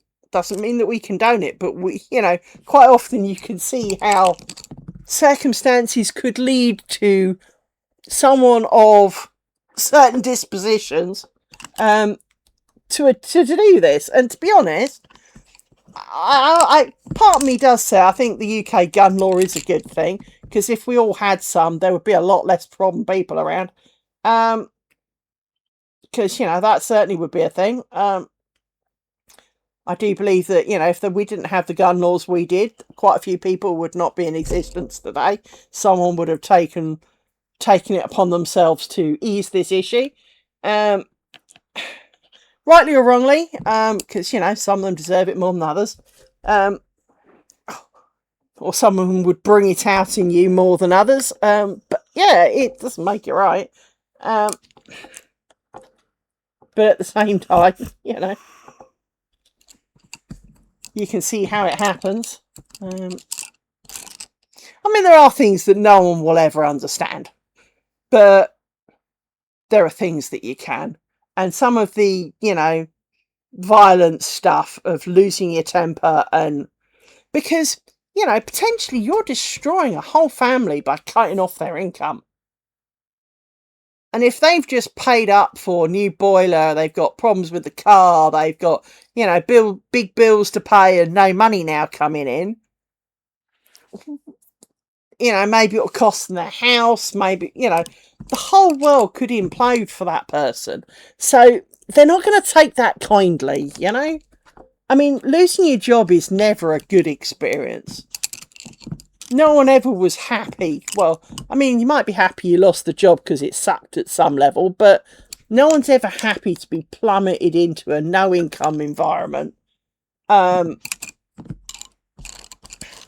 only time redundancy is good is when you were thinking of leaving and now they're going to give you a big golden handshake around the same time you were thinking of knobbing off anyway. In which case, you keep quiet, take the big payment and laugh all the way. But the chances of everything aligning to make that happen, pretty small. But there is a chance, all the same. Let me put this back because it's looking a bit thin. 1, 2,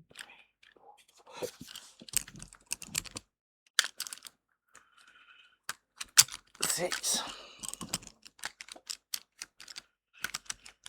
7. Right, that's you back in there. Makes a bit more room here. Yes, Bailey, I do feel for you on that one.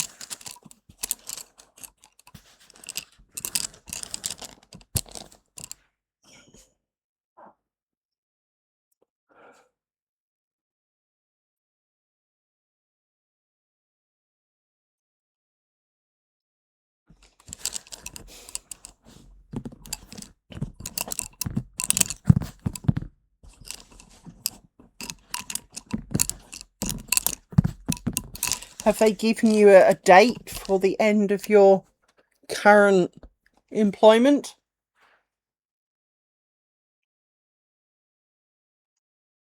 Guessing they probably gave you around about a month's notice. Maybe longer, but yeah.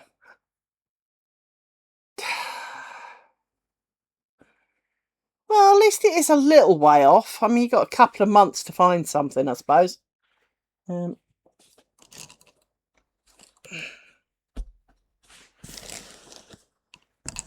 They didn't just give you, you know, minimum notice, ha ha ha, bye, you know. It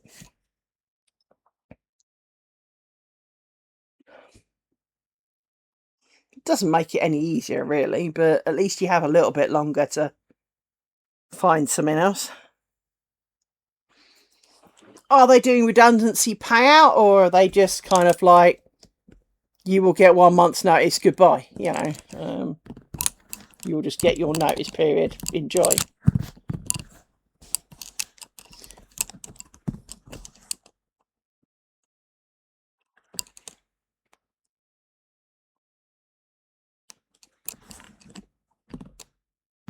This doesn't feel right.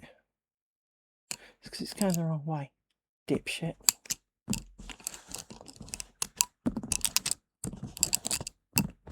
Oh. So there's a bit of a market flood near you then. See, this is the other thing, is that while security guard...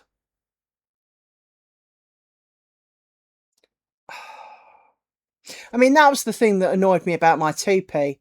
I'd been there like 19 years, 10 months or something. But because it's 2P, You don't get anything. You don't get anything in the way of body. Now, you do get to keep your job, but if you choose not to 2p, you are resigning. It is your choice. Well, kind of not really. I mean, my role in my former employer sounded a lot more impressive than the role that I've got now. Even though technically it's the same role, you know, when you work for large major company that every one of you will have heard of, and I'm not telling you who they are, but everyone will have heard of you, and you are the lead European for a particular thing, that sounds really impressive. It's not, but it sounds really impressive. You know, if I'm the EMEA Unix lead, it sounds like I'm in charge of, you know, I'm above hundreds of people. No, I'm not, I'm above nobody, but that's not the point, right? When you work for someone no one's ever heard of, and they've got less employees in the company than they do for the site that I was working on,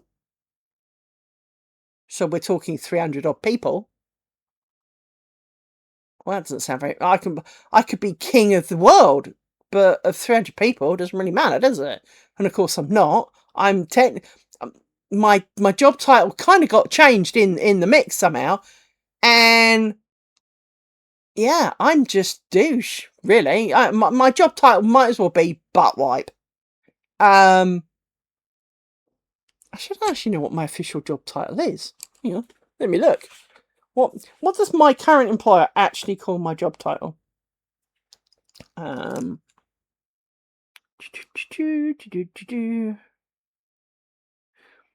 am a senior systems administration engineer.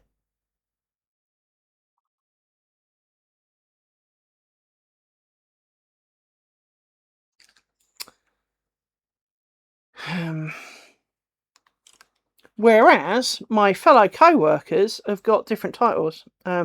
So let me quickly go look.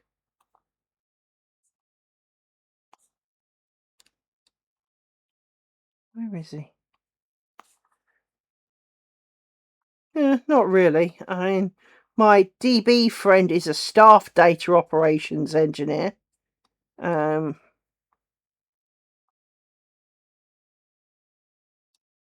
But I am a senior systems administration engineer.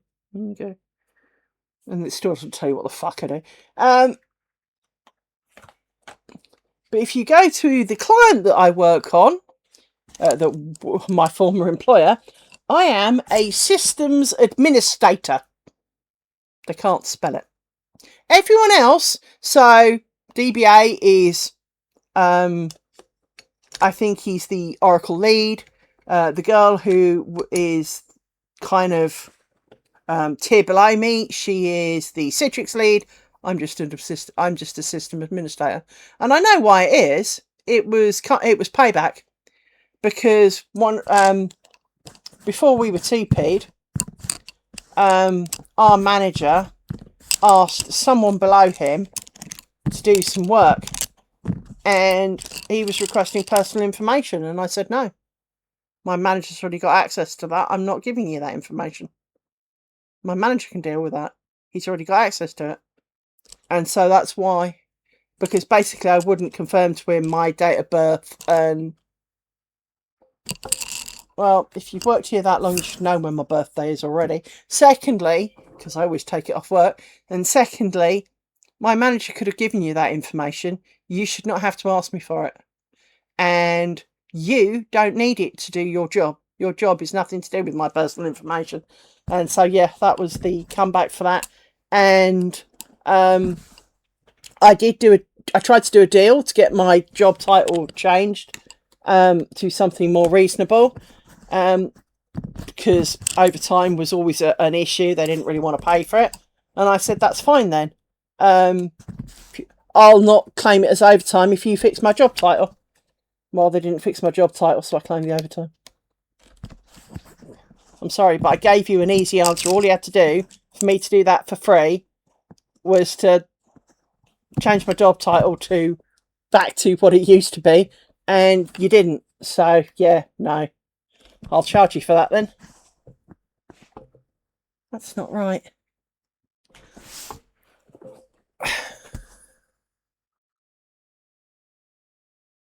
That's because I'm being a douche. That's okay. It's because these four go and play with these four, and then these four come out the other side. Oh, dear me. Dear me. Oh, people. It is one of those days. Definitely one of those days. But I've done lots of overtime. This week, I've been mostly doing somebody else's job. So, over a week ago now, the architect of the project that we're working on asked the the two Windows people in our team to have you clustered the box yet? And they kind of went blink. And a ticket was raised to install the cluster role on the server. Because it was going to be a single node server. It didn't actually need to be a cluster at all. But the architect didn't understand that, and I got sick of trying to argue it. So, because all it needs is the space, because it's only a temporary box at that. So, really, for the sake of a couple of weeks, just put enough disk space on it, and the databases can be run on it. And, well, a week later, it still wasn't clustered. And I was playing Crimson Dawn. I just lost to the monkey. And I lost my shit, logged in, made a cluster, logged out again. Took me half an hour to get the access to it. 15 minutes to check on Google what I had to do, 15 minutes to do it, and it was done. I had clustered this node into a single node cluster for the working the following morning. Well, that was Wednesday. And come Thursday, yesterday, I logged in and the SQL guy, bless. Yay! Hi, Mickey Kesme. How you doing? The SQL guy, bless his little face, struggles a lot with it. And I did ask him. He had the option to say, no, I'm not comfortable. But I know. I'm just so amazing. No, I'm not. But the SQL guy was having problems, so we had to help him all of yesterday. And then come the end of the day, it was time to build the prod cluster. And the guys announced that they'd finished building the Windows boxes. That was great. Only took them a day. But they hadn't done it. They hadn't clustered it. They hadn't done a whole pile of stuff to it. So I had to work late yesterday to do that as well. So I've had to do all the clustering. Well, if the real kit comes in while I'm off, I can't wait to see how they cluster it, because I don't think any of them, but, well, because the excuse I got when I asked, have you clustered it, was it doesn't tell us we have to do that. I didn't tell you to breathe either, but you still somehow manage it. Someone says to you, install the cluster role, it kind of means make it a cluster, you know? So yeah, I was professionally embarrassed on Wednesday, which is why, a week later they still hadn't clustered it. They didn't get the times right. It wasn't in the right time zone. There was so much wrong with it. Stuff they forgot, things they didn't do, but they said it was ready.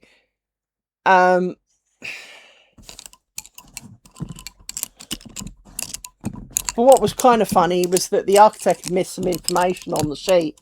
So technically they couldn't build it without looking up some information or asking questions. But I guessed and I got it right, because it really wasn't hard. If the box's IP address is 1 and the next box is 2 and the first clustered database is 4 and the next one is 5, well, there's a hole in the middle for 3 and you need 1 for the cluster. Well, 3's probably it, right? Well, that's kind of what I did, and I was right. So, I mean, it's not... I mean, I checked that it wasn't in use as well, because I'm a good girl. That's what you do, before stealing IP addresses. So, yeah, it was just one of those things, right? But it was very frustrating that people... I mean, our help desk guy said in one of our team meetings, this doesn't feel right because you're not twisted. Did I not twist you? No, I didn't. Arse. keep saying things like, I'm only the Unix admin. Well, my friend, you seem to think you're more than a help desk, but that's what you're employed as. So if I'm only the Unix admin, you are, my friend, only the help desk. Wind your neck in. You know, stop trying to pretend you're something you're not, because at least, you know, Unix admin is my role. Yet you think you're allowed to be better than that. Oh, you've also got to remember I spent 12 years as the SQL dude for this place. Do you know what I'm talking about? And funny enough, the SQL guy's following my documentation on how to build it. So let's, I mean, when I say following, I do mean that in the loosest possible sense of the word, because I showed the storage guy, because the storage guy was getting really wound up by him. And he said, and I said, oh, I recognise that. And he was kind of like, what do you mean? I went, well, that naming convention, that's mine. I made that.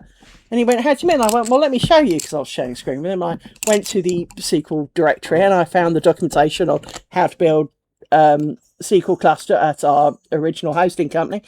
And I said, look, here is my instructions on how to do it. And it says, go here, do this. And I said, it even shows you the right order and how to name things. And he was like, and I said, the problem was he was jumping ahead. He was not doing all of this bit and then all of this bit like it says in the instructions. He was doing this. And I can see now why, because the SQL guy broke our cluster. We have a non-prod cluster and it broke about 5 years ago. And I fixed it. And within an hour again, he'd broken it. And he admitted then that he didn't understand clusters. Well, there's not a lot to understand, but okay. However, he almost broke the box that we had. We were talking, there was talk of rebuilding it, and I've saved it. So, you know, can we wind our heads in? I do actually know, because Unix is not my first love. It really isn't. I am Unix compatible just as much as I'm Windows compatible. But I am a Windows developer. I can develop on Unix, and I have done. But I am a Windows developer. I know more about Windows than I do about Unix, but I know a lot about Unix too. So, because I've been playing with it since I was 16 years old. So let's truly be honest here. I'm actually more of a Windows dude than a Unix dude. This is only the second job I've had where Unix was part of it. I've never lied about that. You know, at my interview, how do you do this with SanDisk? I don't know. I've never done any of that. I've only ever used it really at home or in a small office where that was not part of it. Okay. How would you do this? Well, you know, I'd imagine you can do this, this, this, and this, or this, or that, or that, or that. So I know my stuff. I just, you know, I have limitations. And I've always been open about it, which is why when it came to building these, I haven't built a physical server in 21 years. Technically, I haven't built a Unix box in 21 years. Because I built some when we first got there, and that was it. I've never built Oracle Linux. So there could be gotchas in this, I don't know. I mean, I can wing it just as well as the next man. But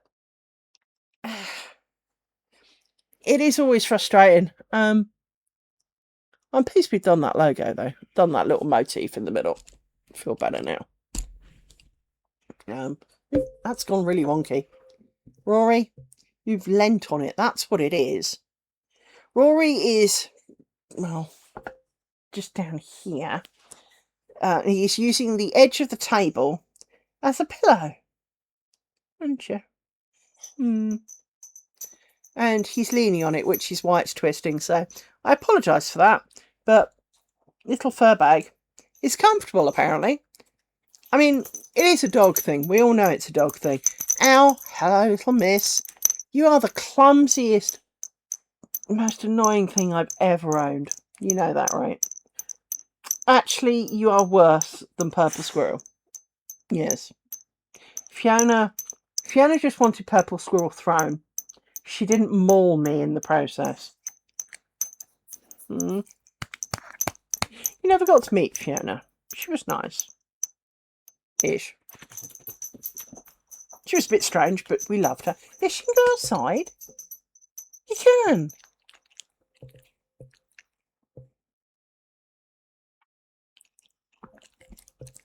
Yes, you can just see a little nose. Oh, the yawn.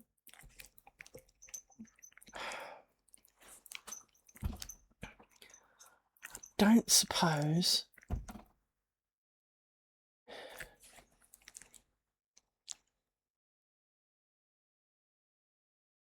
That's weird. Just realised it didn't kick in the thing that I thought it would. There you go. Don't suppose I can get much lower. If you notice behind chat here, there is a little yawny face just here. We are using the table as a pillow because we're annoying.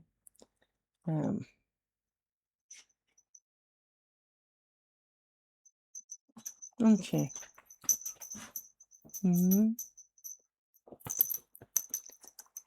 Hello, crackhead.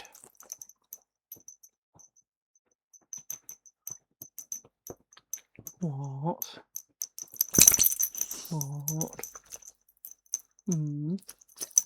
See, if you lay still, like your bruvs, you could have huggies. Thank you for that burp there, Rory.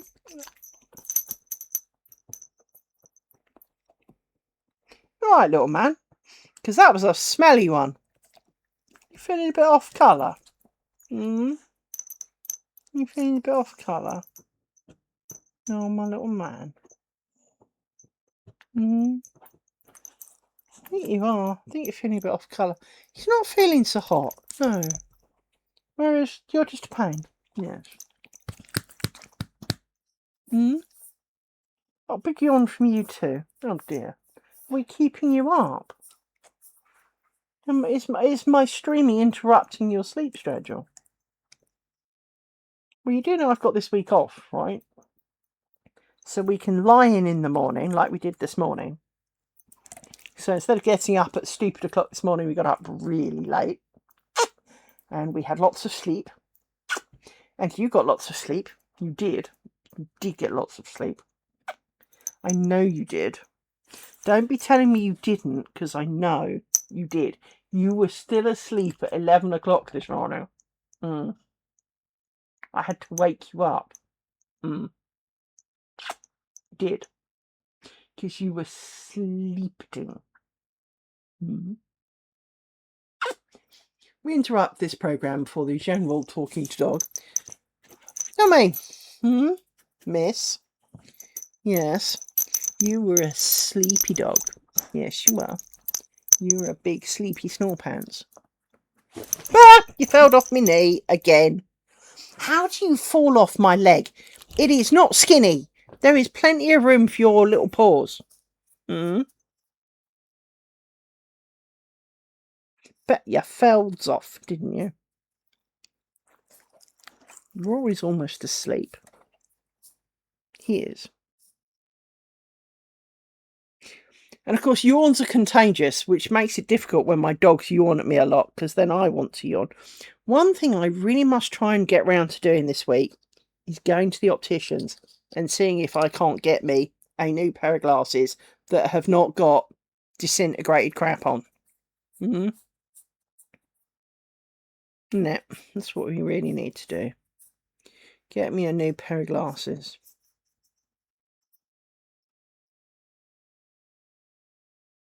Yes. That would be a plan, wouldn't it?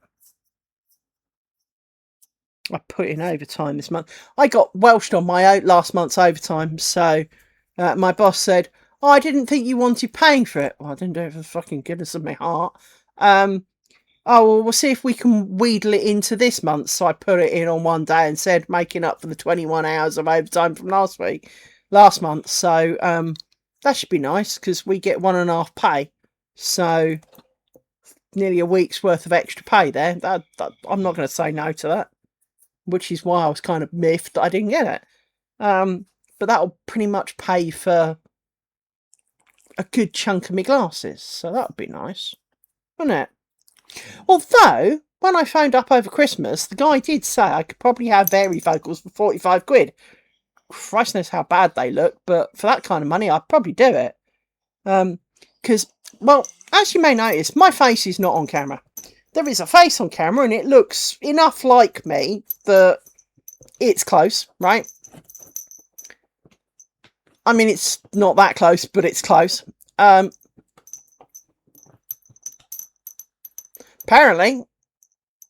I was doing it out of the, you know, for the love of the company.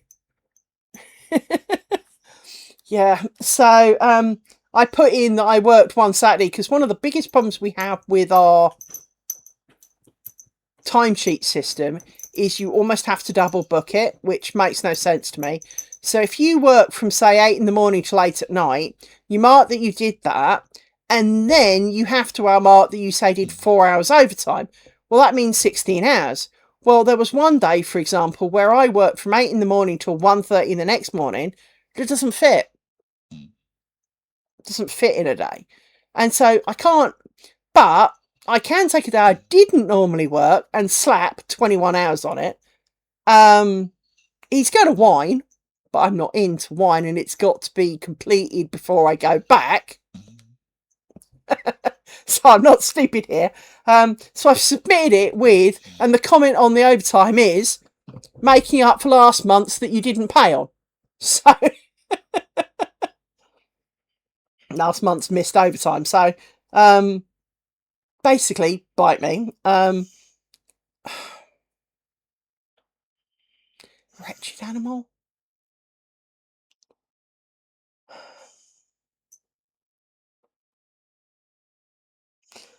You must be half off the couch. And the table is the only thing holding your head up. Yeah. Come back over here. Come back this way a bit. And then I can move the table all the way back here. Yeah. There we go. Use my leg as a pillow. That was the dog.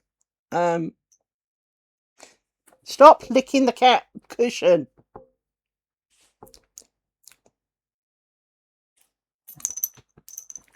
They don't come grovelling. You were licking the cushion. We heard you. We did. We did, little miss. Between you and your brother, there always seems to be a wet patch somewhere. You lick things and he pukes on them because he's drunk water too quick. Yes. Yes. Don't waggy waggy. Don't you be all waggy waggy, aren't I a good girl?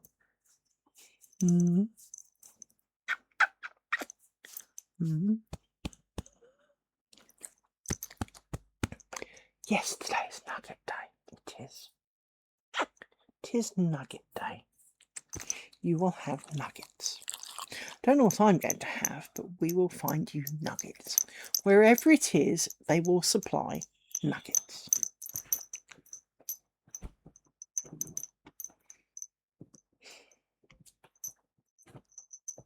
Just lie down on the damn cushion. Stop trampling them. Wretched animal. Her trampling is very infuriating because it doesn't get flatter. It doesn't get softer. It doesn't iron out the wrinkles. Usually it makes it worse. So there's a dog bed kind of over there. And they scratch and maul at it, so now it's a big ball of angriness. And then get off because you can't get comfortable in it. Well, if you hadn't scratched it up, it was fine.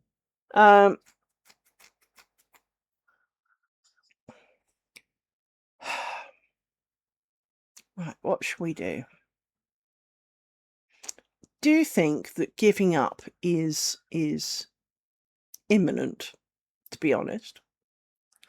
But I am really pleased we've done yet another motif. This is a good thing. Oh, by the way, for anyone who has dogs who's ever tried these, I have a word of warning to you. Stream for the day. So, let me read you the ingredients. Brewer's yeast, garbanzo flour, glycerin, coconut oil, tapioca flour, potato starch, magnesium stearate, sweet potato powder, yeasts, passion flour, valerian root powder, and minimals of pea protein. Right? But if you nibble one, because they smell really weird, but if you nibble one, bear in mind, yes, I did, they are insanely sweet. I mean, I will eat raw sugar and golden syrup and all of that, but they are ridiculously sweet.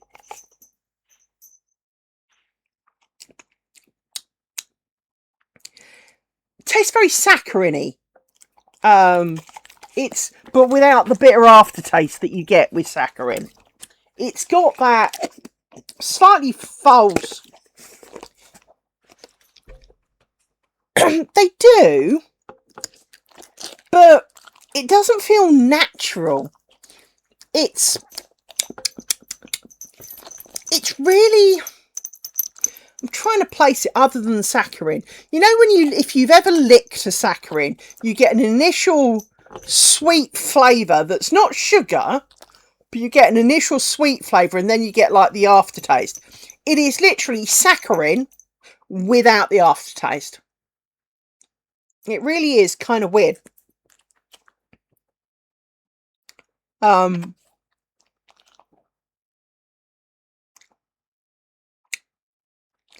mean, except for dog medicine, because I'm not that stupid, there isn't anything I would feed my dogs that I wouldn't try. And I hadn't tried those, and I was sitting on a call, as you do, listening to something that could have been an email and that really didn't have a lot to do with me. And I was feeding the dogs one of those because it was bin day, because it was yesterday.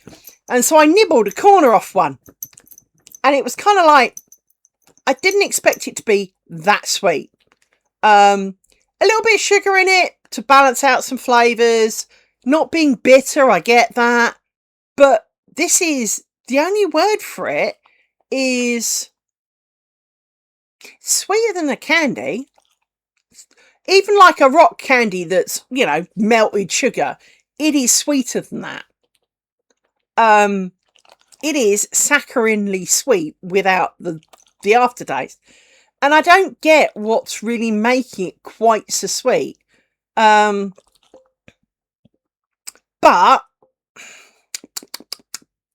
they don't taste too bad, actually. I mean, if they weren't as expensive, I'd eat some. Actually eat them. Because they're quite nice. And I mean that. They don't really have a flavour other than sweet, which is fine by my books, because I'll eat that. They taste a little bit like powdered sugar, so icing sugar for the Brits, powdered sugar for the Americans. It's that kind of level of super sweet, but nothing really there kind of thing.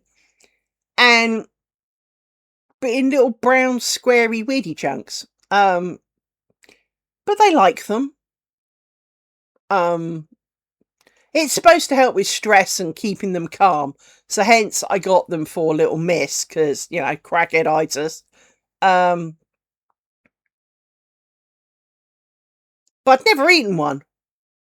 So having, you know, after all, we all remember the Liz tried a freeze-dried liver treat experiment.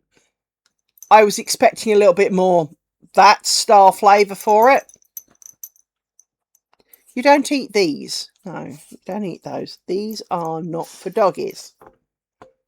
These are for bobbins. Bobbins play with these. Where's Hef's? There he is. I can see him. Yep, there he is. You found him. Little Hef, look, there he is. Little Hef, thank you. I don't know why I've always done that. Every time a dog hands me a toy, I always act very grateful, give it a bit of a hug, and say thank you. Thank you. because, you know, they are giving me one of their most favourite items. After all, it's one of the few things they own. So I ought to treat it with respect and kindness, shouldn't I? Eh? It's like I try and be kind and loving when you lick the death out of me and don't let me breathe. But I do have to breathe at some point. Yeah. If you give my face a good lick, Rory, I do need to be able to breathe. So constantly licking my mouth and nose and making me feel like I'm suffocating. Unless you're actually trying to kill me, it's kind of would be appreciated if I had breathing breaks. Because it is the asthmatic within me is that I do struggle with... It's not claustrophobia, but it is like it in the sense that even though I can't breathe in the shower either, by the way, it's the same kind of thing, is that if my body perceives that there would be danger potentially breathing in, i.e. breathing in dob slob would not really be pleasant. Shower water is not so bad, but it's still water, and water in the lung is not good. My body kind of doesn't want to breathe. So I have to kind of stick my head out the shower or through the shower to breathe out the other side. And if the dog is licking my face, which I'm not against, because it's their sign of showing they care and, you know, giving you a fuss back. I mean, think about it. Most of us fuss a dog by rubbing its head. Well, so why are we surprised then when it wants to lick ours and basically do the same back? Just as we go and watch them potty in the garden. So why are we surprised when they want to watch us potty indoors? It makes perfect sense. We do it to them. They don't understand that the reason we're doing it to them is we want to know where they hid it, and that they don't need to do it to us because we've got a little utensil that we do it into, and then it all goes when we hit the button, right? They don't understand that. They just know that we watch them poop. Well, so they watch us poop. We almost condition them to do it and then get mad when they do, you know. So, you know, here I am stroking Rory's face with my hand, admittedly. But, well, other than his claws, what's he got? A tongue. Well, so that's what he uses. He's just doing to me what I do to him. So I try not to get mad, but I do kind of need to breathe, which I don't think he understands. That he can breathe while I do this, because I'm stroking the top of his head. Whereas if he's licking my nose and mouth, this is how I breathe. I assume he thinks I have gills or something.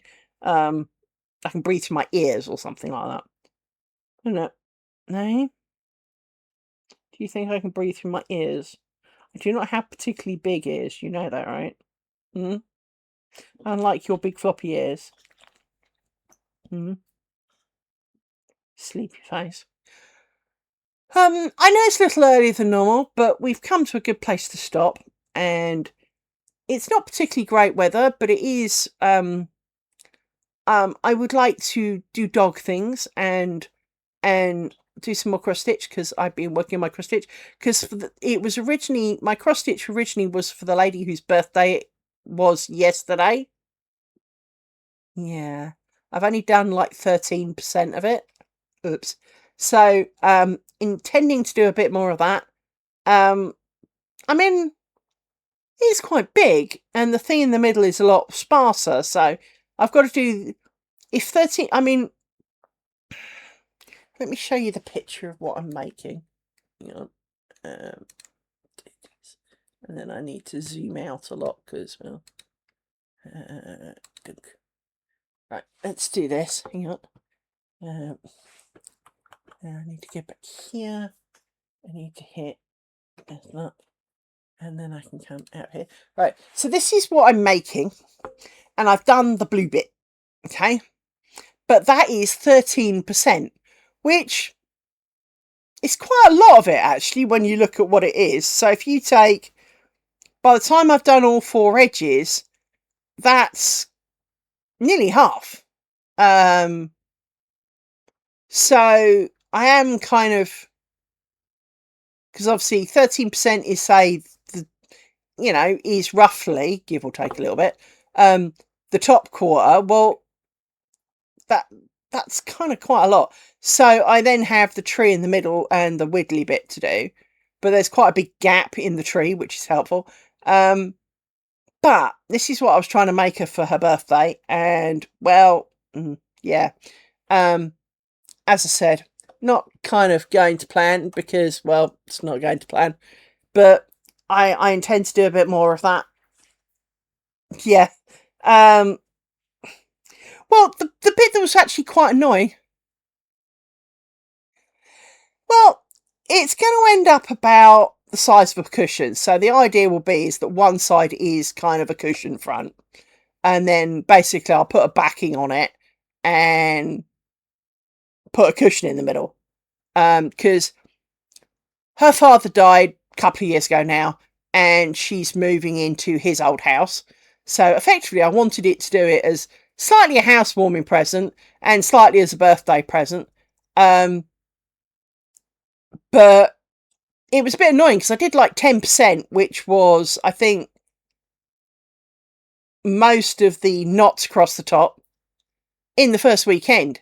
And then work has got in the way, other things have got in the way, game has got in the way, and I haven't actually really done any. So I kind of, yeah.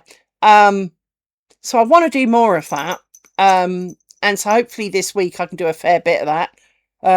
Try and get the border done. I'm not necessarily doing it in the right order, I know that, but I'm going to do the border and then do the tree in the middle. Mainly because I'm still deciding whether I want to do the tree in the same colour or a different colour. I think I still want to do it the same colour, but just, making my mind up. But yeah, it is quite pretty. I've got quite a few that I intend to do at some point. But I am... It's not that I'm struggling to do it. I just struggle to do it for any length of time. And I haven't quite worked it. It's a bit like doing this. It's not that I don't want to do it, but by the time I started it, my brain's kind of sidetracked off onto another thought. And I guess I'm just suffering a little bit from concentration. So hopefully on my week off, I can finish sorting my brain cells out a bit more. I am hoping to squeeze in a second lace making thing, maybe more, but don't want to promise anything. But I am hoping that because I have the week off, I will find more time. Because, well, obviously I don't have to get up stupid early for work, therefore I won't be tired from work, therefore, but my day will be shorter, so, but it will be by choice. And I do need to do, as North Celt will understand, I do need to do some tidying up. No, stop pushing the table, little man. Do need to do some tidying up. Mount Crapmore has grown a bit of a spur, so I do need to deal with that. Even if I don't do a lot, just a bit, which will whack me out for a day or two. But watch some TV, do a bit of cross stitch, because I've got this. Now, I originally had other things, so I've got this, and I had this, and I got another one somewhere. But this is more of a felt tip pen. And the problem I had with this was that the ink kind of ran a little. It's all washable out, and I did check before I actually did it. Do not fear me. I was not stupid and just kind of blasé got on with it. I put some on like the edge of a cast off and then wet it, see how it would go. And it does dissolve, that's fine. But this stuff is mechanical pencil. So it's a little mechanical pencil. You can see there if I know it's a bit blurry, but if I keep doing this, you can see the end gets a bit longer. It's a mechanical pencil, and this actually is quite a soft mechanical pencil. And the reason I picked pink was that someone recommended these. There was a YouTube channel that recommended these. These are the Soline something or others. And, hang on, they are, because I got a spare one in case I lost it. There you go. They are the Soline fabric pencils, and you get them. This one's actually in white, which I didn't spot because the outside was pink. But they come in colours, so you get white, yellow, pink and black, I think. And the guy said that white would be good on black, obviously. Black would be okay on white, except the black didn't come out that well when he washed it. But the pink came out fabulously and is visible on all. So I went with pink. So I got some spare little widgets because you can buy refills for them. So I bought that, but I bought a spare pen thing in case I lost it. Because, you know, dogs and all that, they have a habit of knocking things off and then it goes walkabout. So I tend to buy things in twos just in case. But this is quite nice because you can kind of do little circles on each spot where there is, and it makes quite a good strong line to follow. So you can draw out the knots and stuff, because obviously, because the knots are intertwined, you've got to get the joins right, otherwise it will look terrible. So I've drawn out a couple of knots, and you know, my next couple of knots to do that. But you can of course also put a ruler on and just kind of go and go down a line, and it is actually quite good for that. It'd be really, really good for embroidery for sure. But I'm really pleased with it, so I've got that. I might order some more spare bits because I've got a feeling that this might take quite a fair bit of junk out of it. But that's fine. They're quite cheap. That's fine. So I definitely highly recommend those for anyone who's in the need for a fabric marking device. I've got a couple of other things. So I've got, there's another one. I've got this. This didn't work at all for that. This is a quilter's thing. So it is more of a rolling thing. This rolls and leaves like a line. I don't know if you can see on my finger, there's a slight line there. But that only really works for straight lines. It doesn't really work for marking individual stitches. But that leaves like a little chalk thing, so that washes off really easily. So again, for actual steams and dressmaking and any of that kind of stuff, that would be great. But because again, you could use it with a ruler quite nicely. And it's pink, so it works for dark and light. Obviously, wouldn't work on pink. But I do have some. I have a blue pencil. The blue pencil ran. The blue felt tip pen thing ran a lot. The green one, I don't think I actually ever really got round to trying the green one specifically, but it's the same make as the blue one. So I tried a couple of things, but this pencil's an absolute winner. I do love this. I'm really pleased with that. But I'm doing this on 20 count. I might do the next one I do on 25, just because I'm torturous to myself. Because as we all know, the smaller the thing, the better the picture looks at a slight distance. I mean, don't get me wrong. I'm looking across the room because that's where my cross stitch thing is, on a frame, and it looks pretty good from here. It doesn't look wrong from here as a bigger stitch. But at the same time, I think, in a way, I would have preferred to do it on a smaller gauge, just because, well, I'm torturous to myself. It was a bit like my Biscornu thing. I loved that little Biscornu thing. I enjoyed doing that. But what I didn't enjoy were the colours. And so, hence, this is red. I'm doing it in red. So, this is the red that I have picked. Pretty friggin'. It looks slightly more blue-pink on camera. I can assure you it's violently red. For Brits, this is post-box red. It is not bluey pink like it looks on camera. Actually, if I take it out of the bag, I think it looks slightly less blue pink. Hang on. Yeah, it looks a little bit more. That still looks a little bit bluer than it actually is, because that still looks a little bit bluey. But this is definitely Firebox red. I wonder if I can tone it down by adding something blue. Hang on. Nope. Sometimes adding quantities of another colour, cheer it up and pick the better colour.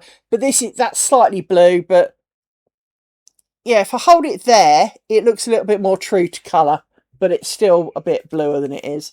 But yeah, so I've got plenty of red, as you can see, to do this. So that's my plan. Doing it in red. Should have done it in green, really, given that it's the tree of life. But she's into really bright, bold colours, so Oh, and I also got some shiny.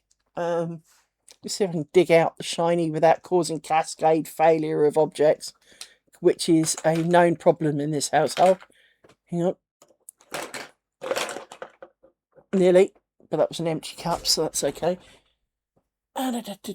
So, I bought these. So, these are shinies. And I have silver shiny, which, as you can see by the light, it is quite shiny. And I have red shiny. Now, these were recommended by the same channel as the pen, actually, for marking the grids of your cross stitch. But because they're shiny, I was actually thinking of backstitching round the edge of some of the straight lines, because if you think about it, there was a load of knots around the outside and then some straight line borders. I was thinking of just adding a bit of shine to the straight line borders, to give them a little bit of something, give it a little variance of a theme, because that wouldn't take long at all. Just to give it a little bit of something. So yeah, gonna do a bit of that this week.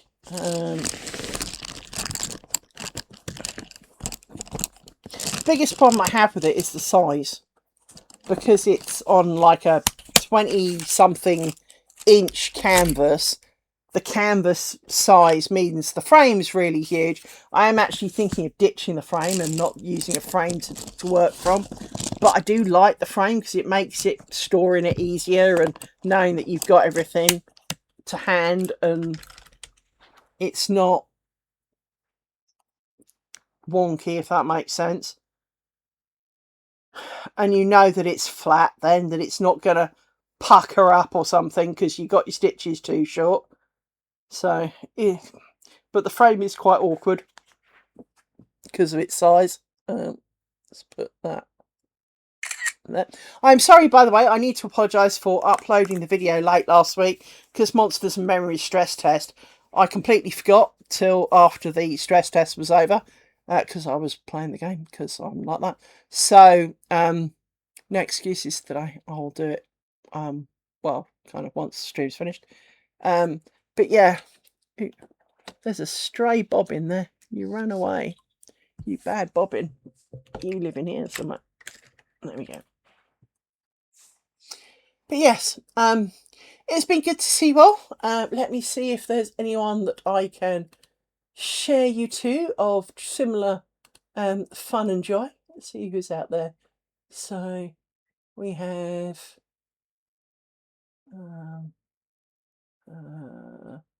looks like knitting or crochet. Can't see from here.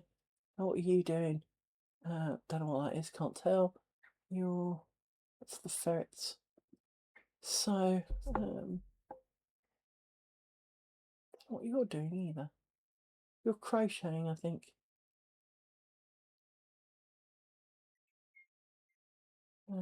Who's got the least viewers? You've got the least viewers. I know this sounds horrible, but I like to send you all to someone doing something similar. And I also like to send you to someone who's not got the most viewers, because I mean, I know that there's only like 8 of you, and all of these people have got pretty much twice that. But it seems if people have got a decent number of viewers, they probably don't need the help. Whereas introducing you to other people who do nice things. So this person looks like they're making a poo stacking toy. I don't know what that means. So we shall go and see them, and I shall see you next week.